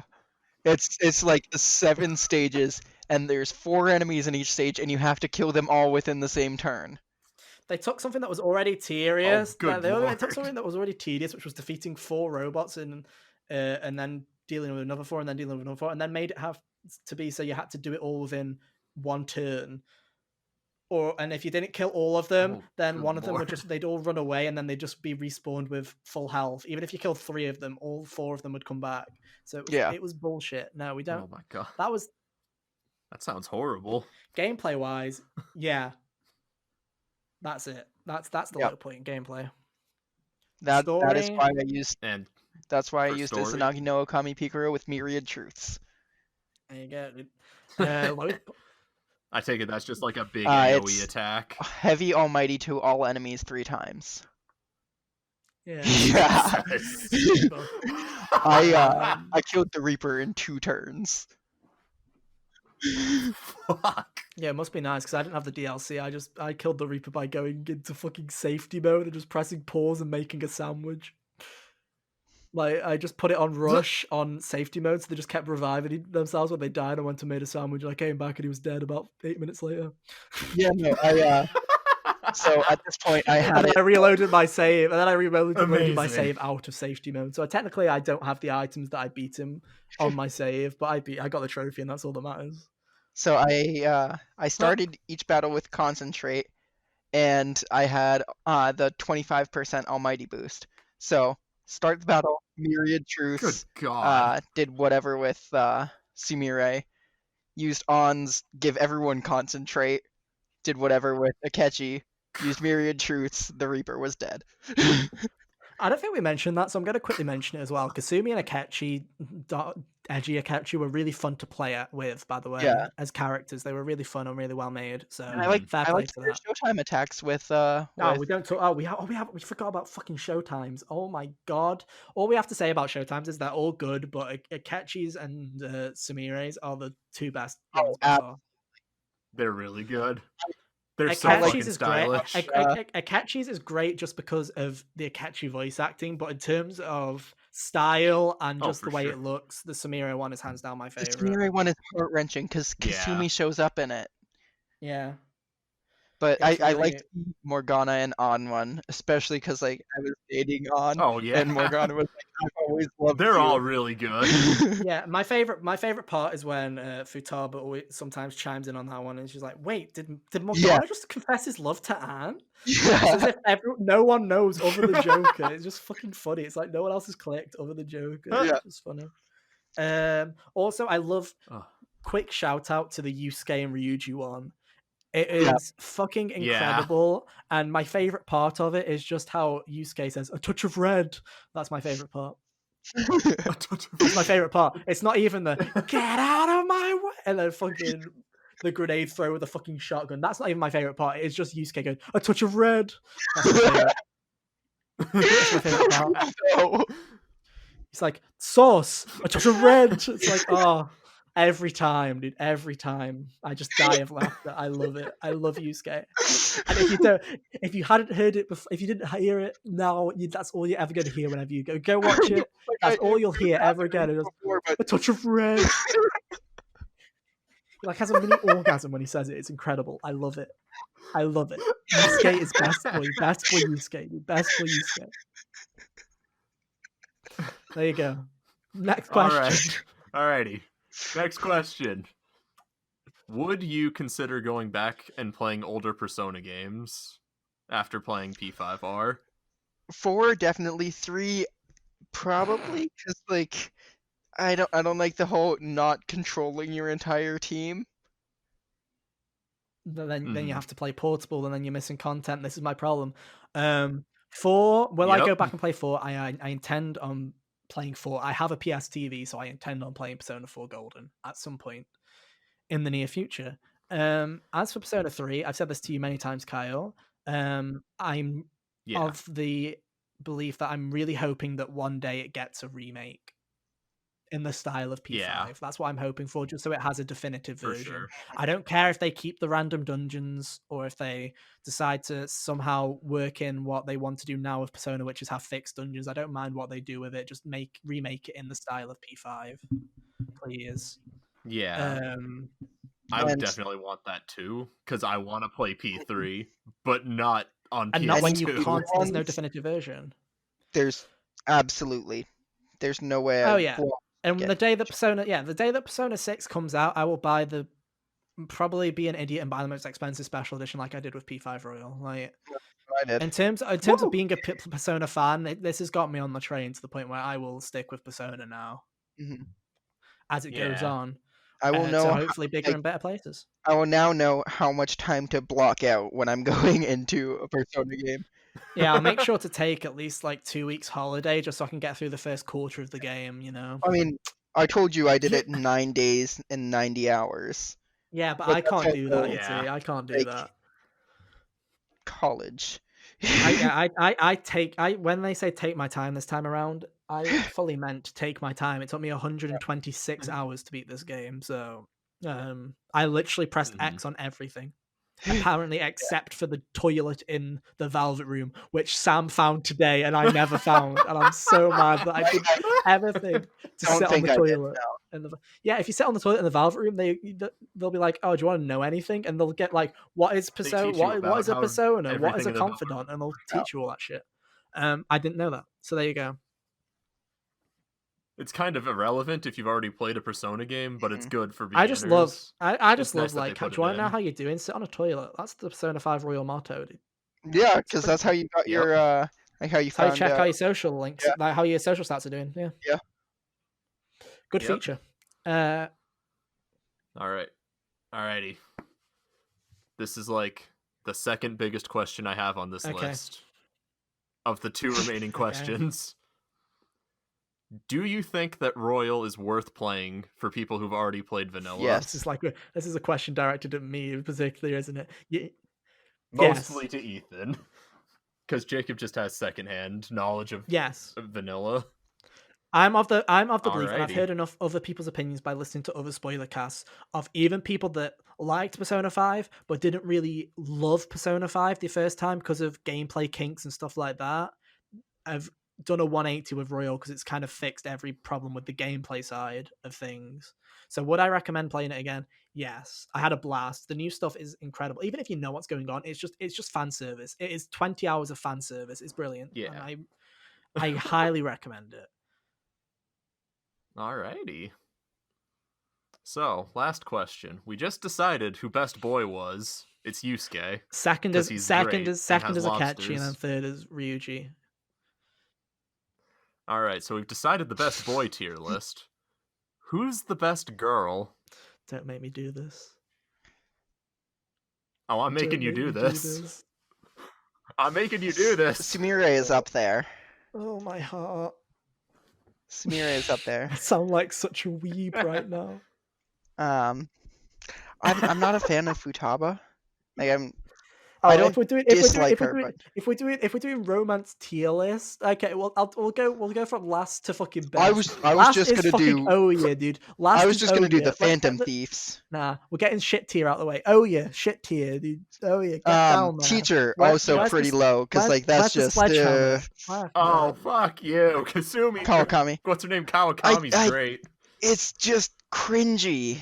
It's too weird for me. It's even weird. It's too weird. I like Kawakami as a character, and I like her arc when you friends with her and she puts everything aside, and that's a really great. When it gets to the horny part, nah, I'm not about it. No. Yeah, I like her as a character. I like the social link, but not the romance part. The fortune teller, great abilities, like great social link abilities for going for 100%. Love all the work she does, but boring character. So yeah, that's fair. Don't really care about her either. How many is that? We got through 3. Oh, 3. Doctor, not 3. Really. Oh, yeah. Heavy. Oh, Hunter's Sorry, not gonna like that answer. Listen to this for like a year anyway, so who cares? Hunter, if you're listening to this, who's gonna sit through 3 hours of this? Hunter, if you're listening to this in a year's time, Hunter I'm kink shaming you, dude. No, not about it. Not about the Doctor, dude. And now we've got the 6 Phantom. Is it 6 Phantom Thieves? No, there's only 5. Who am I missing? 5. Who's the other one? There's 10 relationships, and I've only said Chihaya, Oya, Kawakami, Doctor Woman. Hifumi. I get her. She's just a bit boring. Yeah. She was supposed to be a Phantom Thief, wasn't she? Since we forgot. She was supposed to be in the original Persona 5. She was supposed to be the final member of the Phantom Thieves, but they decided. And then they decided the game was too big, so they decided to scrap that. And then when they decided to make Royal, they decided to make a new character instead. Yeah. I still stand by it. There's a picture of art in the concept art it has Joker and Kasumi's original concept art. Like as Kasumi's, she genuinely looks like the female version of Joker. I think that there was at least a point in the game, in the game's dev cycle, where Kasumi was supposed to be the female version of Joker in a way, which it kind of makes sense with her character, like what P3 with the character did. as well. Like they try and make it. She very much has a strong relationship with Joker, so it makes sense why they kind of make sense. Like Joker's kind of her role model in a way in terms of it, so it makes sense why her persona outfit looks so similar to Joker's, right? But at the same time, it very much does look like she was the female character. But anyway, getting to besides the point. So we've done the 5. The 5 non-Phantom Thieves are the fucking lower barrel. Go for it if you want to. But then out of the 5, I agree with you. I'm putting Futaba at the bottom, right? Yeah.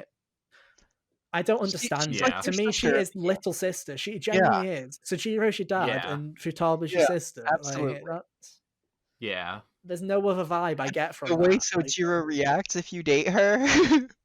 I've never seen it because I never want to make dad upset. I've watched YouTube videos of just like. I don't want to because I don't want to see dad upset. So I don't want it. So no. So yeah, Futaba. What would you put? Who would you place 4th? Go on. Haru, I think. I agree. That's a strong agree from me. We're Yeah. making a tier list here. A This could have been little another podcast topic. boring and like I don't know, the very high pitched voice just from me. She's nice. Yeah, she's nice, She's but that's all nice. she is. Yeah. She's kind and she's nice, One-dimensional. but that's all. There's no. She's boring. Yes, That's I'm what not we're saying saying. such a thing. I am. But she sits on the roof digging up dirt. So I'll let you imply what I think. She's a one-dimensional character. Yeah, it's also Yeah. one of the hardest to say no to because you feel really bad because you're like, oh, you're so nice, but And now it's oh. the top 3, and Let me just say, very strong contenders in these 3 spots. yeah, absolutely. Very strong contenders. Who do you have? I will have third? it. I feel like I should duck and cover from the fucking shotguns here, like because I feel like I'm gonna get my fucking face blasted off for saying this. Makoto Probably. is in third for me. Ooh, Duck and cover, dude. Duck and cover. Oh shit. Duck. she seemed Hi. before Kasumi/Sumire, she seemed canonically the one like to go with. Like there seemed to be more of For a sure. focus with her. I dated on, and I would put her third. Yeah. Hey, I mean it's fair, dude. It's fair. Get fucked, Hey. Ethan. It's fair, dude. Hey, man. I no, have my- Makoto yeah. second. With My reason for putting Mirai. Makoto third is because I like Makoto as a character. but like and- right now she's useless to you. No, not even that. It's like I That's like one what of they our- did with her story-wise, but as for her social link, I just don't like her social link. that it's one line. It's my least my Makoto's social link because so much of her character development is in the plot, like the main story. Her social link is complete ass. It's the worst Phantom Thief social link by a fucking landslide. You don't know. All you learn is she makes a friend, and the friend has a shady boyfriend. So let's rat out the shady boyfriend. End of social link. Like, no. What did I want to be a policeman because of this? You probably would have come to that realization without this event happening. It is a awful social link. Yeah, But I really like Makoto. Smile. my friends and I always reference the "right now you're useless to me" line that Sai says right before It's funny, Makoto dude. joins you. But It no, was- I like Makoto. I like Makoto as a A character. lot And then went there's wrong yeah. with Makoto at that point. Everyone was just shitting on her. Also, I just want to say the one thing as well. She stalks the living shit out of you. Yeah, I mean, that's because she was Yeah, told but she had to. fucking bad intentions with it as well. That's the thing. It was only when Sai said that she was useless that she decided to prove to see what the Phantom Thieves' justice was. Okay, up until that point, she was a Yeah. bitch, and everyone fucking goes, "Oh, what? You nearly fucking ratted us out? Oh, it's all a fucking under the hill. It's all that's it. We're over the hill now. Fuck it. You're a best friend Makoto." Whereas when Akechi comes along and he rat you snaking fucking bastard, none of us would have ever thought about doing any of that. You cunt. No, not about it. Not about it. But no, I like her as a character, and again, she's nice. Yes, she seems like I feel like all 3 of these are kind of like canonical picks. These are the 3 that I'd say if they were to pick one, it would be one of these 3. Oh yeah. Yeah. But that's the reason for me why Makoto's in third is because I like her, but all of her plot is in the main story, and none of that plot is implied in a romantic sense. Like she's not confiding in you because of a sense of trust or whatever. It's just because you find it out because of her sister's palace and because of Kaneshiro. Yeah. So Right. and I yeah, don't her social link is big poo poo, as we like to say on the podcast. I Because I've said it I think I've said it in like the past 2 episodes. Ever since the Pokemon episode, I called Gen 7 Big Poo Poo, and now in every subsequent episode, I call with something that. else. Yeah. Welcome to Oh my welcome to the God. co-host position, Jacob. Welcome to the co-host position. Dude, I should have called yeah, I you. on the don't Pokemon know why you episode. didn't. We could have replaced You Hunter could come on easily. the podcast anytime, Jacob. Sounds good. But we'll add you to the group. You're like Spider-Man. We'll call you. Yeah, we'll when have we a need contract where we have to get in contact with you and get permission first before we can use you. But yeah, you give your reasons for Makoto. You go for your Makoto second. So I have Makoto second on third. Just just because I feel like Makoto is slightly pushed more, like through the story, like even during her social link that you were making fun of, I can't disagree with you. But like for part of it, you have to max out your charm to play as her boyfriend. Like I hate that. Yeah. Can I just say it's the stupidest thing ever because they don't even believe you when you go on the fucking date anyway. So what was the point? Also, Makoto's the most awkward, one of the most awkward human beings. If it required if it was for like Anne, I'd understand. But because it's for Makoto, when she's awkward as fucking shit anyway, so it doesn't matter. Why do you need 5 charm? Who thought that was a good idea? I consider it more canonical than On, and that's the only reason I put her higher up. Wow, did you make your own canon? Did you make your own canon? Fuck the haters. I mean, and number 2, and as Kyle can attest, I mean, I've always been more of a brunette than blonde person. I used to think that, but things change. Oh, I can't pick. Are you really gonna make right? Please say On is number 2, because like Sumire has to be 1. Dude, no, he fucking romanced On immediately in P5 Vanilla. You know why he did it? Tell him, Ethan. Because she's a model. Oh, to fuck Morgana over. Yeah, it was to spite Morgana. Yeah. She was hot, but then it was also to fuck Morgana over. I felt that. She was hot. I feel like that's why most people go for On, is just because they accidentally do it. And Ryuji both want her. Yeah. Yeah. That, to be fair, did feel like king of the fucking group when that happens, dude. It's like, but Chad, I'm going to put Anne in second, and there are a couple of reasons why I'm putting Anne in second. One, Kasumi's great. You can't put anyone above Kasumi. Straight up, Kasumi's better. Great. I related to Kasumi way too much. I think that's my problem. Is I liked Anne, and I related to parts of Anne's life, and I understood it, and I really liked her as a character. But Kasumi, I also really liked as a character. But they fucking pulled the depressed character on me, so I just instantly related to her. And the whole she is definitely the canonical one in Royal. Oh, 100%.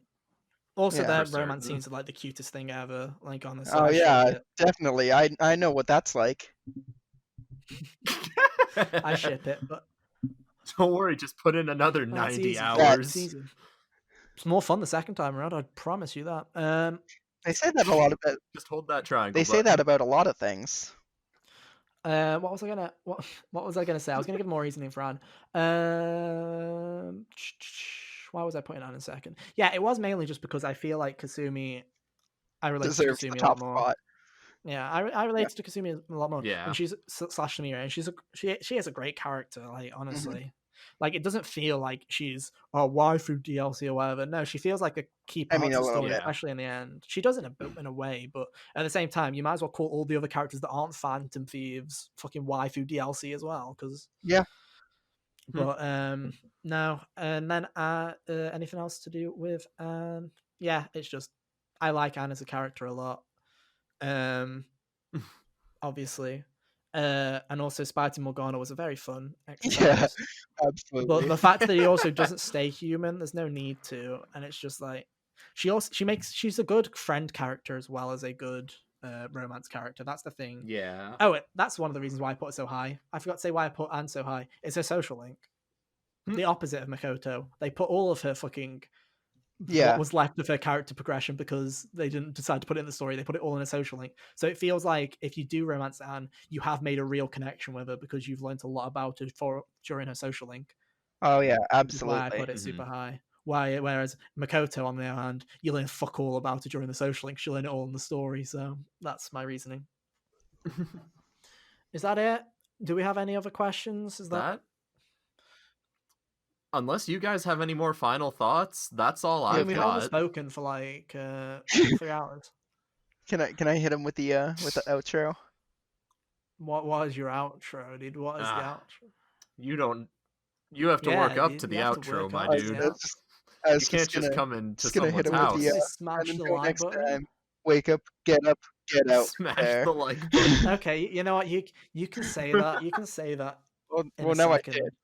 Yeah, but I've got to go through the regular spiel beforehand, and then you can say it out afterwards. Hey, you're not the host Yeah, well, this week. can you remember everything I say at the end of the podcast? Because I don't remember what I say at the end of the podcast. I'm gonna... We're gonna Okay, wing it. you go for...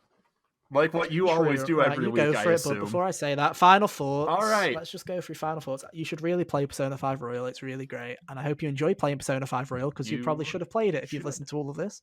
Yeah. If you haven't played it and you're listening to this, why? Congrats on making it this far. And yeah, if you also enjoyed Persona 5 Royal as much as we did, let us know. We'd love to hear your opinions on the game because we had a lot of opinions ourselves. So yeah, that's that. You sure did. Yeah, I'm good. You can hit them with the outro now, I guess. Alrighty. That's gonna do it for this episode of our first spoiler cast. Thank you all for listening. Check us out on Twitter at the GigasYT at the Ethan, GigasYT. The GigasYT. Ethan, where can people find you? Me on Hot Gamers Only, dude. That's where you can find me. And now I have, I don't really use it. You can find me at youtube.com/waterjames. I make videos sometimes, usually once every 5 years, so be sure to check them out. You can also, if you want to get into contact with me, I keep saying go to @waterjames_ on Twitter, which is my dead Twitter that I use to give upload notifications for when videos go live, so that's why it's dead. But if you do want to get in contact with me, I am one of the moderators of the Gigas Twitter anyway, so hit us up at the GigasYT, and chances are it will be me that's reading the tweet, so there you go. Aye. Jacob, where can people find you? I mean, I don't really have much gaming stuff. If you really want to get in contact with me, just reach out to the group, and I'm sure they can put you in contact. You gotta plug something. You gotta sell out. Just sell out something randomly. That's not a product. Just sell something out. Like, put my Venmo in. And buy G Fuel. Can I put my Venmo in? You could, but no one's gonna fucking pay anything. Dude. So it's at Jacob-Roberge, ROBERGE-1. Yeah. I'm sure you're rolling that money right there, dude. You told me to sell out. That's that, dude. Fucking what a riot. Oh my lord. You can find me on Twitter at KDavisSRL. Find me on Twitch, twitch.tv/KDavisSRL. And with that, 3 hours later, 3 hours and 15 minutes. We're done. And until next time. I just want everyone to know it's fucking 4 to 5 in the morning for me right now. I just want everyone to know that. Thank you all for listening. Tune in for the next spoiler cast when Ethan and Hunter, possibly a third person, I don't know, talk about Final Fantasy VII. It won't be 3 hours, remake. I promise you that much. I don't. It will. I have like an hour's worth of talk on that game, I swear. And tune back in every Monday. Sunday's when we record. Every Monday, 5 p.m. British time, 12 p.m. Eastern time for a new episode of Hot Gamers Only. Thank you. And Good until night. next time, wake up, get out there. Nailed it.